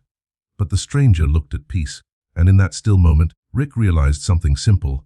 He didn't need a reason to raise a glass. He didn't need to prove he'd changed. He just needed to be here. The house breathed around him, gentle and alive. Outside, the sun finally climbed over the horizon, flooding the world with quiet gold. Rick closed his eyes and let it wash over him. "To nothing," he said again, a whisper this time. But this time, it sounded like everything. The garage smelled like dust and soldered metal, the kind of scent that clings to memory rather than matter. Rick stood at the threshold for a long while, feeling the weight of the morning behind him. The sky outside was still blushing from sunrise, but in here, time was different. Slower, older, as if each tool and wire carried its own small eternity. He took a deep breath. The air was thick but not unpleasant. It was the air of creation, of things once imagined, half-built, and forgotten. He walked to the far corner, where old drawers lined the wall like quiet witnesses. Each one was labeled in his handwriting. Test circuits. Prototype portals. Failed dreams. He almost laughed at that last one. He couldn't remember writing it, but it sounded exactly like him. He opened the first drawer. Inside lay a tiny cube glowing faintly blue. It pulsed every few seconds, like a heartbeat trying to remember itself. He picked it up carefully. "You again," he whispered. The cube was one of his earliest attempts at creating sentient light, a companion that could learn emotions instead of commands. He'd abandoned it after a week, calling the project a waste of neurons. Now, holding it, he realized it was still alive, still waiting. He placed it gently on the workbench and kept searching. Each drawer was a time capsule, an echo of who he had been, or maybe still was. There was the miniature portal gun that opened only to childhood memories. The glove designed to touch intangible things. A jar labeled "Silence," bottled on purpose. And beneath them all, a small, cracked photo frame. He froze. Inside the frame was a picture of Beth, maybe 5 or 6 years old, holding a cardboard spaceship and smiling so wide her cheeks dimpled. He must have taken it before everything got complicated. Before he became the kind of father who was more myth than man. He brushed a finger over the glass, feeling the crack beneath his thumb. "Guess I never fixed this one either," he murmured. The cube on the table pulsed brighter, as if responding to his voice. He turned to it. "You still listening?" "Ha!" The cube hummed softly, emitting a faint warmth. It wasn't communication exactly, more like empathy. Rick smiled faintly. "You're better at that than I ever was." He set the frame beside it, the two objects catching the morning light through the dusty window. It made the whole bench glow softly, like a shrine to what was lost but not gone. He sat down, elbows on knees, and let the silence stretch. He'd filled this lab with countless devices, each designed to make him stronger, faster, untouchable. But none of them could do what this stillness did, let him feel. A soft metallic clink drew his attention. On the shelf beside him, a small robot twitched awake. It was one of his oldest creations, a helper bot meant to pass him tools. Its voice was faint and glitchy. "Good morning, creator." Rick blinked, surprised. "You're still operational." The bot's head tilted, partially. "Function assist, function remember." Rick chuckled softly. "You remember, huh?" "What do you mean?" The bot paused, processing. "Lotta, argument." "Singing." Rick raised an eyebrow. "Singing?" The bot whirred. "Yes, you were singing." "Song unidentified." Tone melancholy. He laughed quietly. "Guess I was more sentimental than I thought." The bot rolled closer, bumping lightly into his foot. "Command." Rick shook his head. "Nah, no commands today. Just keep me company." The bot beeped affirmatively and sat still. The cube pulsed again as if joining in. For the first time in years, the lab wasn't cold. He looked around, at the half-built inventions, the mess, the chaos. Once, this place had been his escape from the world. Now, it felt like the world itself, a museum of mistakes that somehow still glowed. He leaned back and exhaled. "Funny thing," he said quietly to no one. "You spend your whole life trying to invent new worlds, and in the end, the only one worth anything is the one where people wait for you to come home." The cube pulsed faster, as though agreeing. Rick smirked. Didn't expect my conscience to come in OD form, but hey, whatever works. He stood walking slowly to the whiteboard covered in half-erased formulas. There was a corner where Morty had once scribbled doodles, circles and lightning bolts labeled cool science stuff. Rick hadn't erased them. Not once. He stared at the drawings, and his chest ached. Not painfully, but like the warmth of something being remembered correctly for the first time. He picked up a marker and, beside Morty's doodles, drew a small heart. It was shaky and uneven, but it stayed. Then, beneath it, he wrote, "Nothing's really lost if it still makes you care." He capped the marker and set it down. The bot blinked twice, recording the moment in its memory bank. The cube glowed steady as if calm. Rick glanced around one last time. This wasn't a lab anymore, not really. It was a room full of ghosts. Not to haunt him, but to remind him that even ghosts can love you back if you let them. He touched the photo of Beth again, then whispered, "I'm still trying, kid. Maybe that's enough." The cube pulsed once more, then dimmed, settling into a soft rhythmic glow, like a heartbeat in rest. Rick turned off the main light, letting the natural glow of dawn fill the space. The lab didn't look empty now, it looked alive. He stood in the doorway for a while, hand resting on the frame, eyes tracing every shadow, every flicker. Then, softly, he said, "You can keep the lost things. I think I'm done running from them." And with that, he walked out, leaving the lab humming gently behind him, a sanctuary of everything forgotten but never gone. Evening came gently that day, not with the noise of inventions or explosions, but with a quiet that seemed to hum between the walls. The Smith household had already settled into its nightly rhythm, the faint buzz of the television downstairs, Summer's music leaking faintly from her room, and the occasional clink of dishes as Beth finished cleaning up. Rick sat alone on the couch, staring absently at the soft flicker of a muted TV screen. The light painted his face in slow, moving blues and grays. In his hand, a cup of tea had gone cold long ago, not because he liked it that way, but because he'd forgotten it was there. Morty shuffled in quietly, wearing one of those oversized shirts that made him look even smaller than he was. He hesitated by the doorway as if unsure whether to interrupt. Rick didn't look up, but his voice broke the stillness. "You can sit, kid. I'm not doing science tonight." Morty smiled faintly and crossed the room, sinking into the couch beside him. For a while neither spoke. The TV flickered with an old movie neither of them knew the name of. The dialogue was soft, the music nostalgic, violins and rain. After a minute, Morty leaned back, exhaling. "It's nice when it's quiet, huh?" Rick's eyes didn't leave the screen. "Depends on the kind of quiet. Some of it feels like peace. Some of it feels like the universe holding its breath." Morty frowned slightly, thinking about that. "Which kind is this?" Rick took a long sip of his cold tea. "Not sure yet." They sat again in that half-lit room, the silence stretching comfortably this time. There was no mission to plan, no alien chase, no portal shimmering open with chaos. Just the faint rustle of curtains in the wind, and the low hum of the refrigerator from the kitchen. Rick finally spoke again, softer now. "You know, when I was your age, I thought quiet meant nothing was happening. I used to hate it. Thought it was boring." Morty chuckled. "Kinda still is sometimes." Rick cracked the smallest smile. "Yeah, sometimes. But sometimes it's the only time things start to make sense." Morty tilted his head. "You mean, like thinking?" "Not thinking," Rick corrected gently. "Feeling. They're different." Morty leaned his head back against the couch. "I don't get it." Rick gestured vaguely with his cup. "You will. There's a point where your brain gets tired of explaining things to itself, so it just listens. That's when you start hearing the real stuff, the kind you can't write down." Morty was quiet for a long time after that. Then, almost in a whisper, he said, "Mum says you've been different lately." Rick didn't answer right away. He just let the words sit there like stones dropped in still water. Finally, he said, "Maybe I ran out of excuses not to be." Morty looked up at him, eyes curious. "Is that bad?" Rick shrugged. "Nah, just uncomfortable, like wearing new skin." Morty giggled softly. "That's gross." Rick chuckled too, a real laugh this time, deep and unexpected. "Yeah, it is, but it's the truth." The laugh faded into a comfortable silence. The movie had turned into a slow scene. Two people dancing in the rain, no dialogue, just music. Rick watched it longer than he meant to. He couldn't remember the last time he'd watched something all the way through without fast-forwarding. Morty's head began to droop a little, eyes blinking slower each time. The day had been long, school, chores, a little chaos in between. Now the soft warmth of the room and the low hum of the night made his body heavy. He shifted slightly closer to Rick, murmuring something half-coherent. Rick turned his head to look at him. and saw that Morty had fallen asleep, his head gently resting against Rick's shoulder. For a moment Rick froze, not out of discomfort, but out of something deeper. It was a fragile moment, too human for him to risk moving. He glanced down at the boy. Morty's face was calm and guarded, the kind of peace only the young still knew how to trust. Rick felt something stir quietly in his chest. It wasn't pride or guilt or even nostalgia.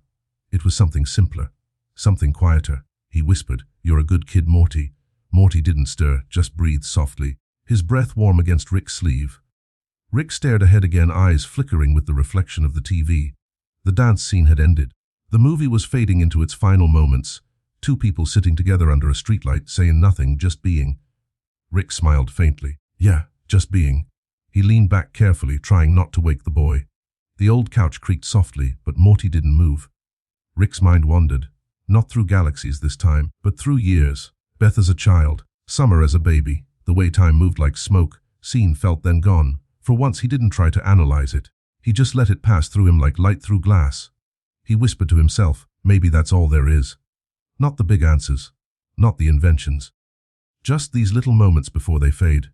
The cube in the lab might have still been glowing faintly, miles away in the garage.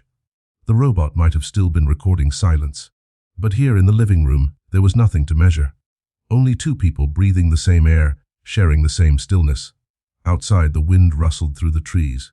The world went on spinning. And for the first time in a very long time, Rick didn't feel like he needed to catch up with it. He tilted his head slightly, resting it, just barely, against Morty's. "Sleep easy, kid," he whispered. "I'll keep watch for both of us." The TV flickered one last time before fading to black. The room went quiet except for the hum of night, soft and endless. And somewhere between the tick of the clock and the beating of two hearts, the universe, vast, complicated, unknowable, sighed contentedly, as if it too could finally rest. That night Rick dreamed again, not the usual fragmented chaos of equations and lost faces, but something different, softer, slower, endless. He stood in a vast field made of light. The grass shimmered like glass dust, bending gently beneath a wind that didn't quite exist. Above him the sky was full of suns. Not one or two, but thousands, each one pulsing in a rhythm that felt almost human, like a slow heartbeat. He didn't know which one was his.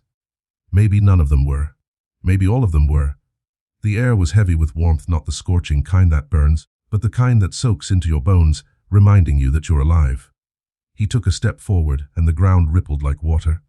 Each movement made tiny echoes, not sound but memory. Every footfall triggered a flicker of his past, Beth laughing in a swing, Morty chasing after a bug, Summer holding a star-shaped cookie. The suns hummed above him, each note blending into another, like an orchestra with no conductor. He whispered, almost to himself, "So this is what infinity sounds like." The hum seemed to respond, softening. For a long time he just stood there watching. There was no time here, no pain, no expectation, and for the first time in years, maybe lifetimes, he didn't feel like he had to fix anything.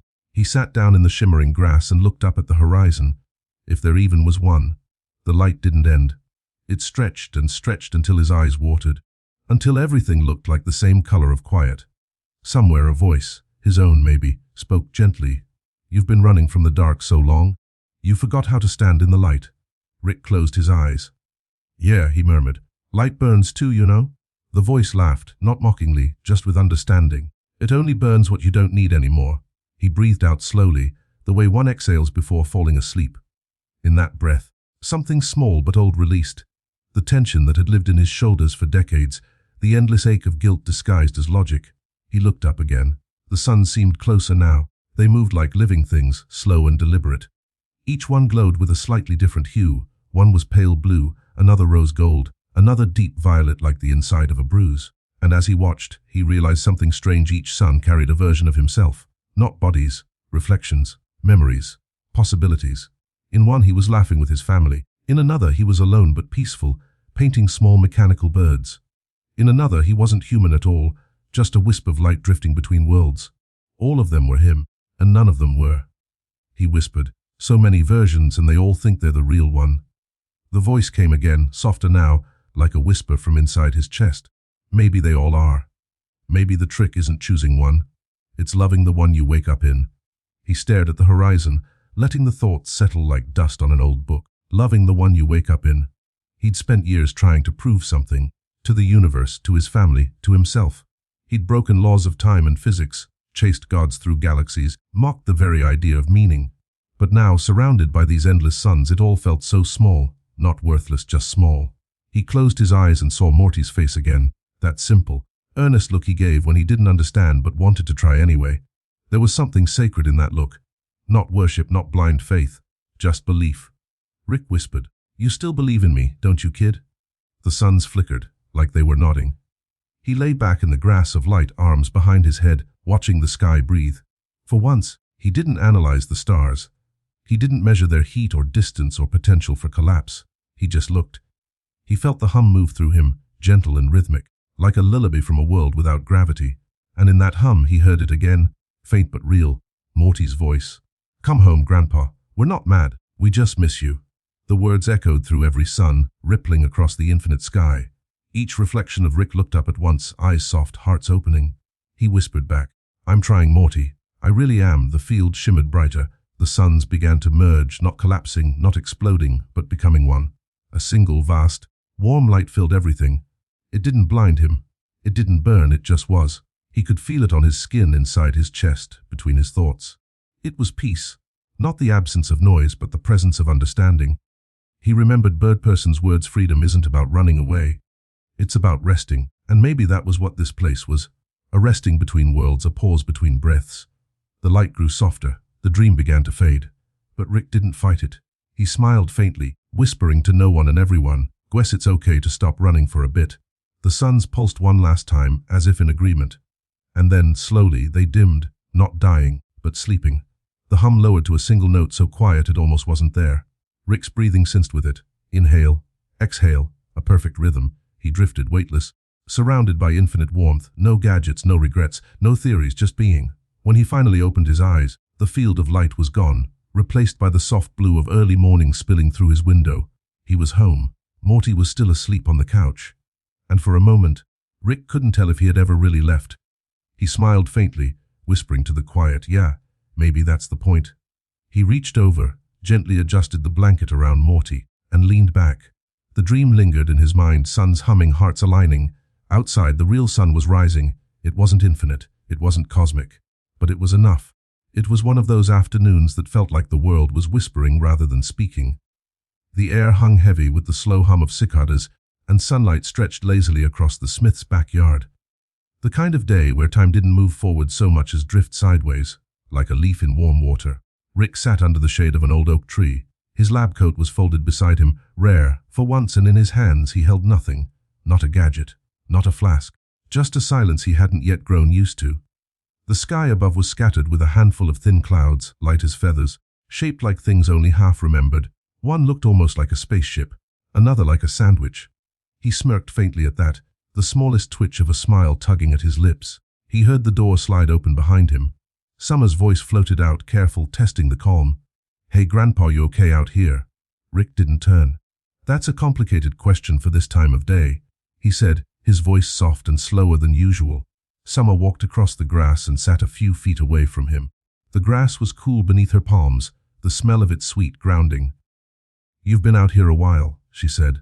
"Mom thought you were asleep or, building something weird again." He chuckled under his breath. "Nah, nothing weird today, just observing." She looked at him, one eyebrow raised. "Observing what?" He nodded toward the sky. "Clouds. They move at their own pace. Don't care where they're going, don't care if anyone's watching." Summer leaned back on her hands, following his gaze. "That's kind of nice, actually." "Yeah," he murmured. "I guess it is." They sat there for a while, not talking. It wasn't awkward. It was the opposite. There was a shared stillness between them, the kind that doesn't need to be filled with sound. A soft breeze rustled the leaves above them. Rick watched the patterns of light and shadow dance across Summer's face, the small flashes of gold that came and went with every sway of a branch. "You ever think," he said quietly, "that maybe we spend too much time trying to explain things, instead of just being in them?" Summer tilted her head, thinking. "Yeah," she said after a moment. "But I think it's kinda what you do, right? You explain things. That's like your whole deal." He smiled, but there was sadness in it, a gentleness too. "Used to be." "What changed?" He let out a long breath. "Dreamed of something different, I guess." She looked at him, waiting, but he didn't go on. He didn't need to. The air around them seemed to fill in the rest. A bird called out from a nearby branch, just one long, simple note. The sound carried across the yard like a string pulled tight between moments. Summer glanced toward the house. "Mom says you've been better lately," she said, the words careful, almost shy, not as distant. Rick smiled faintly. "Guess I'm running out of universes to hide in." She laughed softly. "That sounds like something only you would say." "Probably," he said. They went quiet again. A butterfly drifted between them, its wings pale blue, almost transparent in the sunlight. Rick watched it hover near his shoe, then lift away as if unsure whether to trust the world. He said, mostly to himself, "You know, Summer, when I was your age, I thought being smart was everything. That if I could understand the universe, I'd finally feel safe. Did it work?" He gave a small laugh, low and tired. "Not even close." She smiled, pulling her knees to her chest. "Then what does make you feel safe now?" Rick looked at her, really looked. Her expression was open, her eyes curious but kind. "You," he said softly. "You and your brother. And your mom? Guess that's something, huh?" Summer blinked, caught off guard. "Okay. Didn't think you'd get all sentimental on me today." He smirked. "Don't tell anyone. I got a reputation to maintain." She laughed, and for a brief second, the world felt lighter. The sky seemed to breathe. A silence settled again, but it was different now. Warm, shared. After a while, Summer said, "Do you ever miss the adventures? Like all that wild stuff? The danger, the chaos?" Rick tilted his head, watching the clouds drift lazily overhead. "Sometimes," he said, "but not the way I used to. I think I used to chase that noise because I was afraid of quiet. Now, I think quiet's the only thing keeping me alive." Summer smiled softly. "That's kind of beautiful." "Grandpa," he snorted. "Careful, you're gonna make me poetic." "You already are," she said. The words lingered between them, light and sincere. Rick didn't reply. He just stared at the clouds again. One of them looked like a heart. Another looked like Morty's hair. He smiled faintly. The sun began to lower, staining the world with the soft amber of evening. Summer leaned her head back against the tree, eyes half closed. "You ever think," she said sleepily, "that maybe we don't have to fix everything all the time?" Rick nodded. "Every day," he said quietly, "and I think I finally believe it." They sat like that until the light dimmed into gold, then into blue. The stars began to appear one by one, slow, deliberate, like they were being placed there by some careful hand. Summer stood first, brushing the grass from her jeans. "You staying out here tonight?" "Maybe," Rick said. "Might talk to the stars a bit." She smiled. "Tell them I said huh." He gave a lazy salute. "Will do." She turned to go, but paused at the door. "Hey, yeah.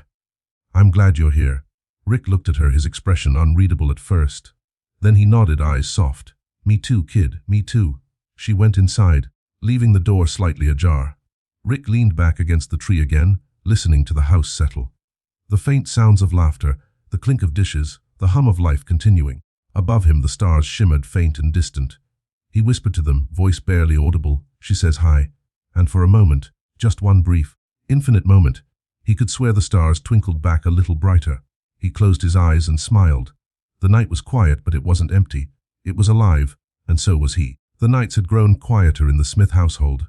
Even the stars seemed to whisper less. Rick spent most evenings in the garage again, but it wasn't the same kind of tinkering as before. The explosions were gone. The frantic scrawls on chalkboards, the endless muttering, the obsession, all replaced by a silence filled with soft intention. His tools lay scattered, but gently this time, like instruments after a symphony. A faint hum filled the air, the kind of sound you don't notice until it stops. Rick sat hunched over his workbench, goggles pushed up, a small metallic device in his hands. It was round, no larger than a grapefruit, with thin lines etched across its surface. Each line pulsed faintly, breathing in slow rhythm, like something alive. He wasn't entirely sure why he'd started building it. There was no grand design, no scientific curiosity driving him, only a feeling, a vague pull toward something unmeasured. He murmured to himself as he soldered a final wire. "You're not supposed to fix the world this time, just understand it a little better." When he was done, he set the device gently on the bench. For a moment it was silent, just a dull orb resting in the dim glow of the desk lamp. Then, slowly, it began to hum. Not loud, not mechanical, soft. Almost like the sound of someone breathing in their sleep. Rick leaned closer. The light from the machine shimmered faintly, changing colors like a tide. Pale blue, then amber, then soft pink. It wasn't random. Each hue pulsed to something invisible, something emotional. He frowned, though not in irritation. More like curiosity mixed with quiet, "Oh, Wes, you're listening, huh?" The machine didn't respond, not in words. But its hum deepened, as if acknowledging the sound of his voice. Rick sat back in his chair. The garage was still, a half-forgotten mug of coffee cooling beside a pile of old schematics. The smell of burnt metal mingled with the faint sweetness of oil. Outside, the wind brushed against the walls like a sigh. He wasn't sure how it happened, but the machine began to glow brighter whenever he spoke. Not when he said anything particularly profound, just when he spoke honestly. He tested it once, muttering, "I'm fine." The light dimmed to gray. Then he said quietly, "I'm lonely." The machine pulsed softly, glowing warm gold. Rick stared at it for a long time. "So that's how it is, huh?" It responded with a low, almost comforting hum. He laughed under his breath. Not the manic cackle that used to fill his lab, but something small and human. "Wes, I made the universe's first therapist ball."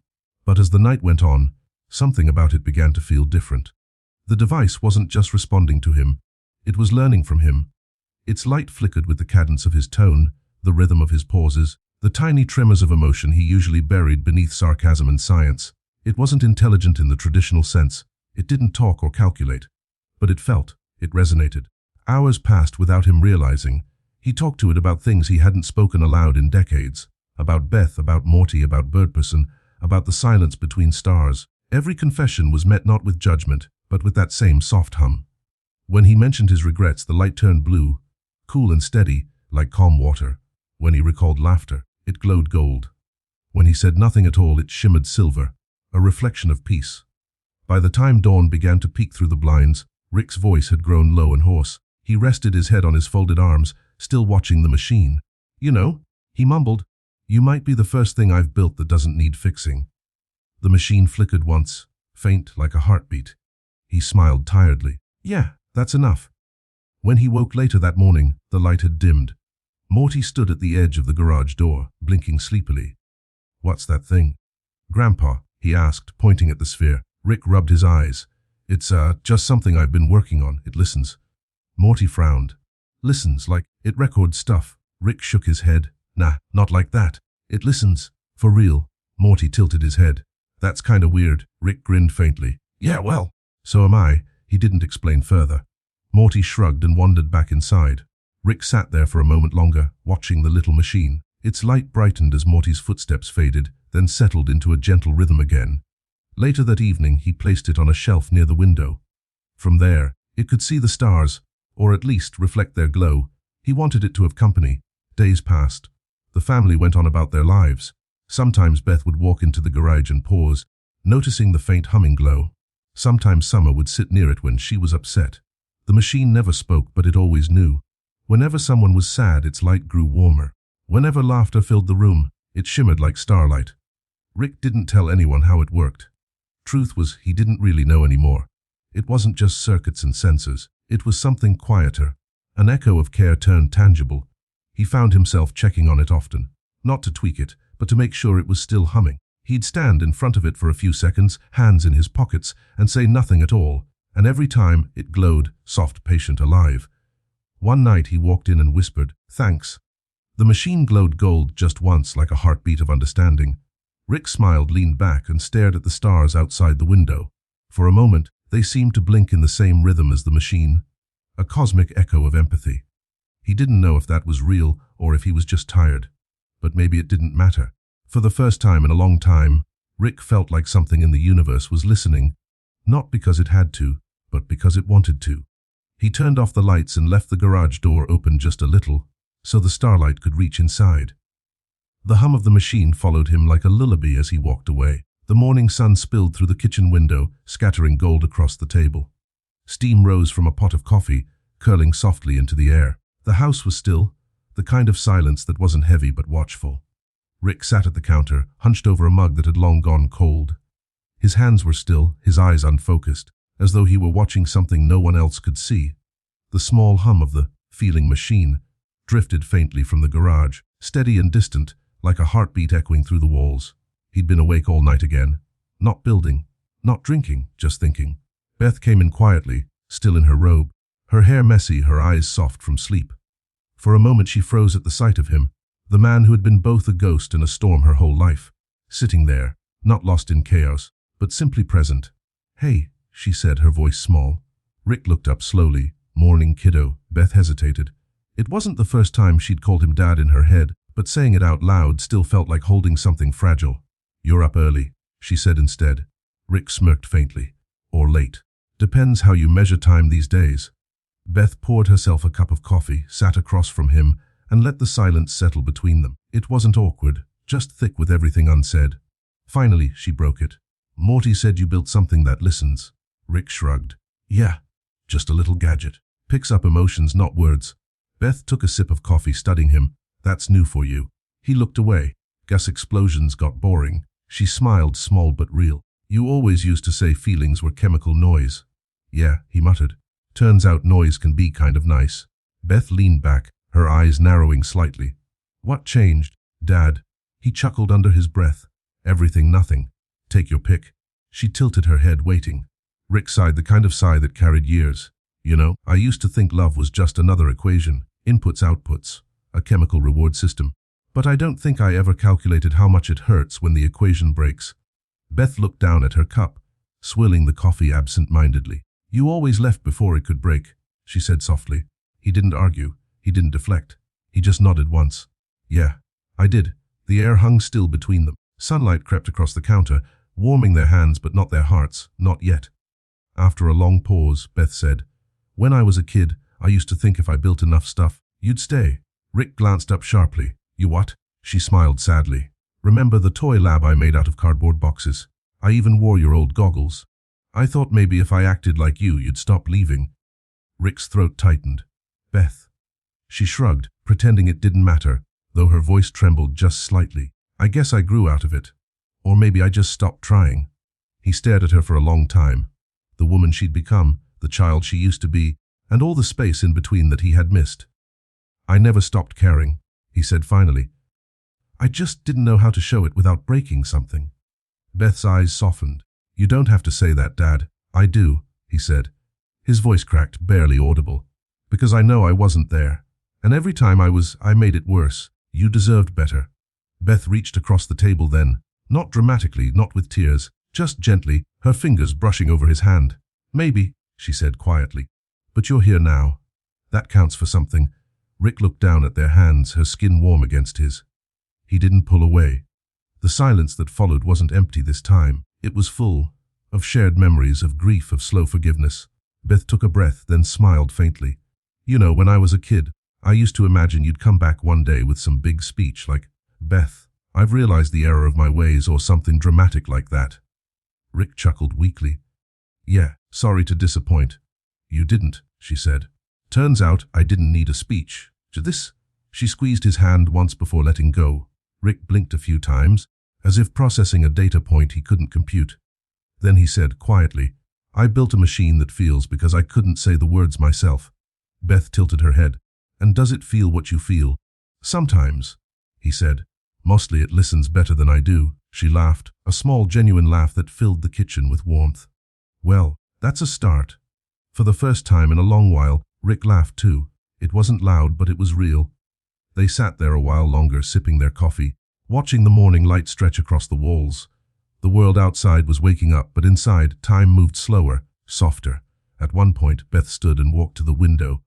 "You ever think about leaving again?" she asked. Rick shook his head. "Every day." Then, after a pause, "But I don't." "Why not?" He looked at her, really looked. "Because there's finally something here worth staying for." Beth turned toward him, eyes glassy but steady. "You mean family?"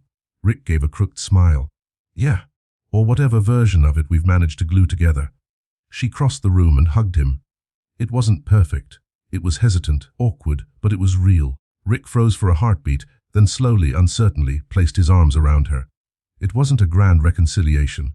There were no apologies shouted, no tears spilling. Just two people who had hurt each other learning quietly to exist in the same room without fear. When they finally pulled apart, Beth wiped her eyes and smiled. "You hungry?" Rick grinned faintly. "Always." They made breakfast together, pancakes, just like when she was little. He burned the first batch, and she teased him for it. The sound of laughter filled the kitchen, soft and unforced. Outside, the morning air shimmered with light. Somewhere in the garage, the feeling machine hummed quietly, glowing gold, as if it could sense what had just happened. Rick noticed it when he passed by later. The device's light pulsed steadily, brighter than before. He whispered, half to himself, half to it, "She forgave me. The machine glowed once, soft and warm. Rick smiled, eyes damp but calm. Yeah, me neither, buddy. The sun rose slowly, spilling gold across the Smith house like warm honey. It touched the curtains, the coffee mugs, the old couch with its threadbare corners. It touched everything Rick had once taken for granted, and everything that still waited for him to notice. The light reached the edge of his lab door, slipping past the cracks, stretching into the shadows where inventions slumbered. Rick sat at his desk, half awake, his head resting on his folded arms. Around him, the machines blinked lazily, as though reluctant to start another day. He hadn't slept much, not because of nightmares, not because of guilt, but because the night had been quiet, and quiet for him was still strange.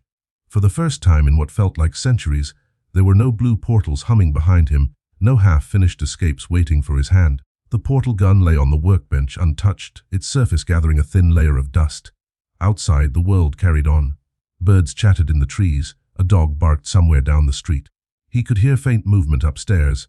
The sound of Beth preparing breakfast, Summer's footsteps padding softly down the hallway, Morty's sleepy voice mumbling something about missing socks, life, and Rick realized he was still here to witness it. He sat up slowly, rubbing his eyes. The sunlight brushed against the silver in his hair, making it shimmer faintly. His reflection in the metal of a nearby tool looked tired, older, but strangely peaceful. A soft knock came at the lab door. "Come in," he said, his voice low but calm. It was Morty. His hair was messy, his shirt half tucked, and his face still creased from sleep. "Hey, Grandpa," he said, yawning. "Mom made pancakes again." Rick raised an eyebrow. 2 days in a row. She's really trying to give us all diabetes. Morty grinned. "You coming?" Rick hesitated, glancing at the portal gun again, the thing that had always defined him. The door out. The escape hatch. The endless running. He looked back at Morty, at the sunlight in the boy's hair, at the patient, hopeful way he waited for his answer. "Yeah," Rick said finally. "Yeah, I'm coming." He stood up. His joints ached, but it felt good. Human even. Together they walked through the house, their footsteps soft against the floor. The kitchen smelled like syrup and laughter. Summer was teasing Beth about her perfect pancakes, and Jerry was reading the news in the background, half listening, half daydreaming. When Rick walked in, nobody made a big deal out of it. Nobody gasped or clapped or asked him where he'd been. They just made space for him at the table. That, he realized, was what forgiveness really looked like. Not grand gestures. Just a chair waiting for you and the quiet permission to sit. He sat down and Morty slid a plate toward him. "Got the good syrup today," Morty said proudly. Rick smirked. "The good syrup, huh?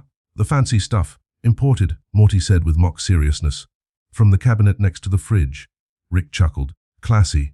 They ate together, the room filled with the easy noise of forks and conversation. Summer complained about school. Jerry mumbled about some job application. Beth hummed while flipping another pancake. Rick didn't talk much, but he didn't feel the need to. Just listening was enough. There was something almost sacred about the ordinariness of it all. For a man who had seen galaxies born and universes collapse, the quiet rhythm of a family breakfast was the rarest miracle of all. At one point, Morty looked at him, hesitated, and said softly, "I'm glad you didn't go last night." Rick paused mid-bite. "What makes you think I was going to?" Morty shrugged. "You always gugged. I just kinda thought you would again." Rick stared at him for a long moment, then looked out the window. The sunlight was brighter now, spilling across the backyard where the grass shimmered with dew. "I almost did," he admitted quietly. "But then I remembered I've been everywhere, seen everything, and none of it ever felt like this." Morty tilted his head. "Like what?" Rick smiled faintly. "Like home." Morty didn't say anything, but his eyes softened. Sometimes words were too small for the kind of things that mattered. After breakfast, Rick stepped outside. The air was cool and clean, the sky a pale wash of blue. He walked to the edge of the yard, hands in his pockets, and looked up. The clouds moved slowly, the kind of lazy motion that didn't need to be understood. He could almost hear them breathing. He thought about all the mornings he'd missed, all the ones he'd skipped while chasing impossible answers in impossible places. The irony wasn't lost on him. The universe's greatest escape artist had finally found peace in staying still. Beth joined him after a while, carrying 2 mugs of coffee. "I figured you might want one," she said. He nodded. "Thanks." They stood in silence for a few moments, watching a bird hop along the fence. "You're really not going anywhere, are you?" she asked finally. Rick shook his head. "Not today." Beth smiled. "Good. Morty's been different since you came back. Happier. Kid stronger than I ever was," Rick said. "He still believes in people." Beth looked at him. "And you?" Rick took a slow sip of coffee, the warmth seeping into his fingers. I'm learning to. The wind stirred the trees, carrying the faint scent of breakfast and sunlight. Somewhere inside, Summer's laughter echoed through the open window. Beth touched his arm lightly. It's nice having you home. Rick didn't reply right away. He just nodded, eyes still fixed on the horizon. It's nice being home, he said finally. A long pause. The kind of silence that didn't need to be filled. Then, almost as an afterthought, he whispered, You know, I used to think the worst thing that could happen to me was getting stuck in one place. And now I think the worst thing would have been missing this. Beth smiled softly. Then maybe you're finally free. Rick looked up at the sky again, vast, blue, and endless. Yeah, he said quietly. Maybe I am. The sun rose higher, catching the silver in his hair, making it glow. For once, Rick didn't feel the need to hide in the lab, to invent, to disappear. He simply stayed. No portals. No plans. Just the soft hum of morning and the rhythm of his own breathing. The world spun gently and he spun with it. Not as a god, not as a genius, but as a man who finally understood that staying can be its own kind of adventure. Inside, someone called his name. Rick turned, smiling faintly. Yeah, he said. I'm here. And for the first time in forever, he truly was. Night came quietly, as if it didn't want to disturb anyone. The last colors of sunset folded into the horizon, tucking the day beneath a blanket of violet and blue. The Smith house dimmed one light at a time, until only the faint glow of the kitchen window remained. A small, golden square floating in the dark. Rick stood outside again, hands tucked in the pockets of his coat. The grass was cool under his feet, whispering softly as he shifted his weight. The air smelled faintly of rain and warm soil, and somewhere in the distance, a dog barked once, then fell silent. Above him, the stars were already awake, thousands of them, scattered like forgotten thoughts across the infinite. He had seen stars before, more than most beings ever could. He'd built engines that devoured them, stood on planets where they rained like dust, and flown through storms of collapsing light. But tonight they felt different. They felt alive. Each one pulsed softly, as though breathing in rhythm with the earth itself. He tilted his head back, listening, not with his ears, but with whatever quiet space was left inside him. There was a hum there, low, steady, endless. It wasn't coming from the universe this time. It was coming from him. Morty's voice echoed faintly in his memory, the sound of a boy who never gave up on him, even when the world told him to. Beth's arms around him, the awkward, tender silence between them. Summer's laughter, the smell of pancakes at 3 a.m. Birdperson's old words. Freedom isn't about running away, it's about resting. All of it woven together became a single song, a lullaby hidden in plain sight. Rick sat down on the porch steps, pulling his flask from his pocket, not out of habit but comfort. He didn't drink from it. He just held it loosely in his hands, feeling its familiar weight. The stars blinked, one by one, as though acknowledging him. The world was so impossibly vast, and yet here he was, small, breathing, watching. For the first time, the scale of it all didn't make him feel insignificant. It made him feel connected. He exhaled slowly. You're quieter tonight, he whispered to the sky. Guess even infinity gets tired sometimes. A soft breeze answered, brushing past his hair. He smiled faintly. Maybe it wasn't the universe that was tired. Maybe it was him finally matching its pace. Inside, the lights flickered off completely. The house fell into stillness.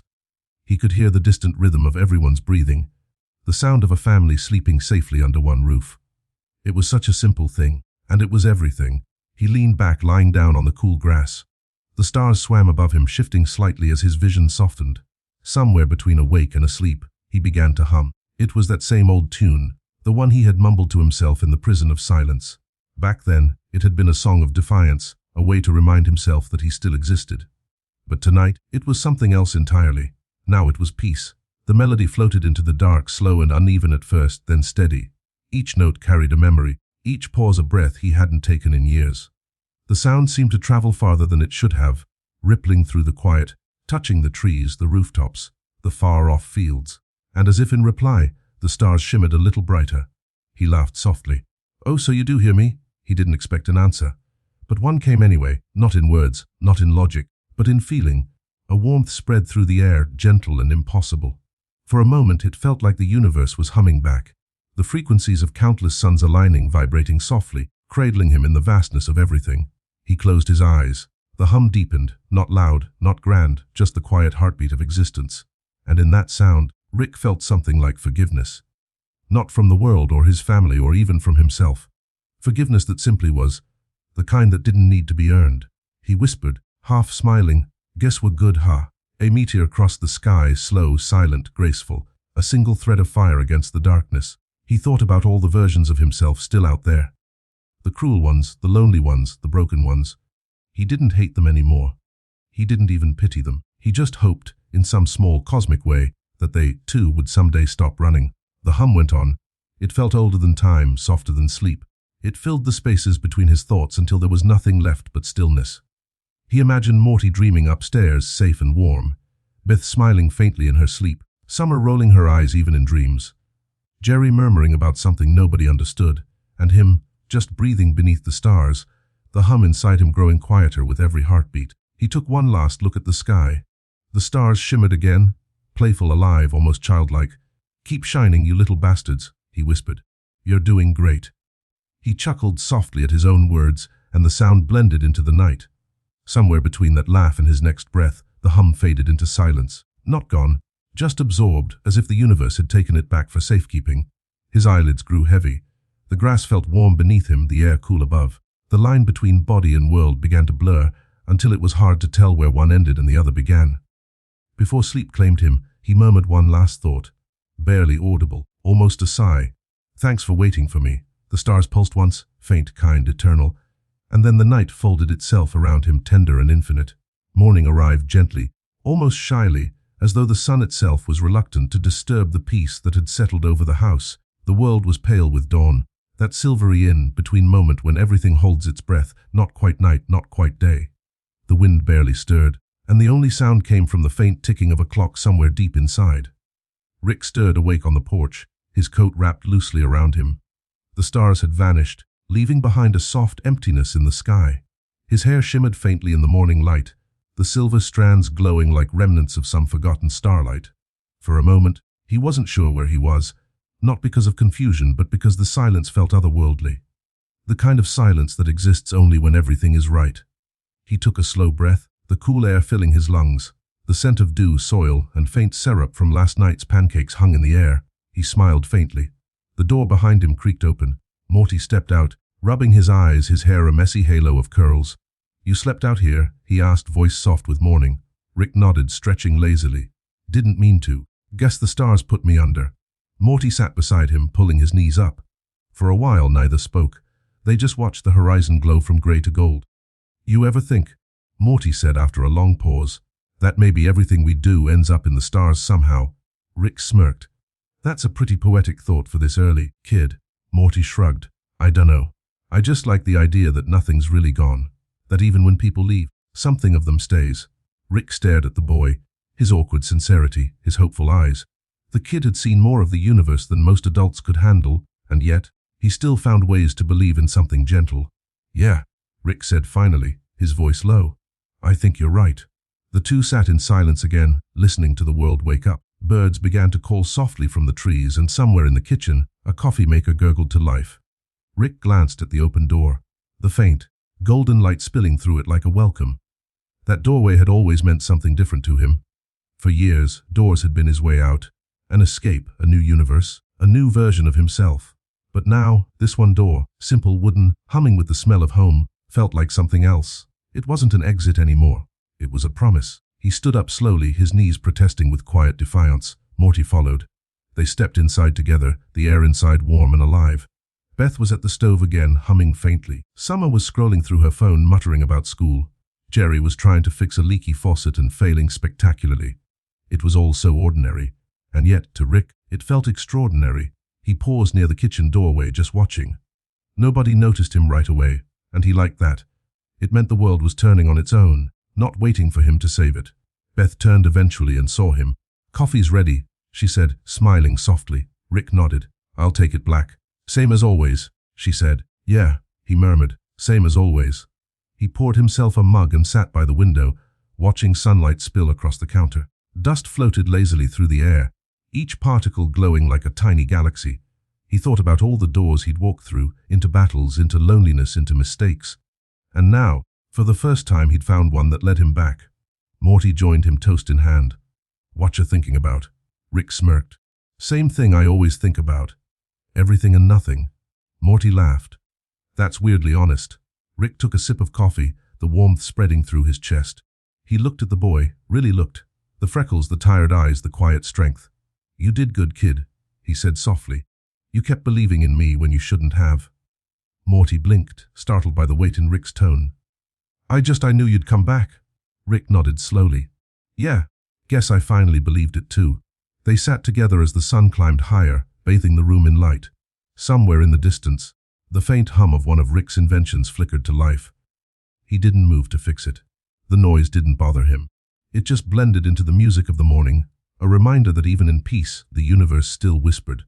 After a while, Beth joined them. "You look different, Dad," she said. Rick smirked. "Older." She shook her head. "Calmer." He shrugged. "Maybe I just ran out of places to run."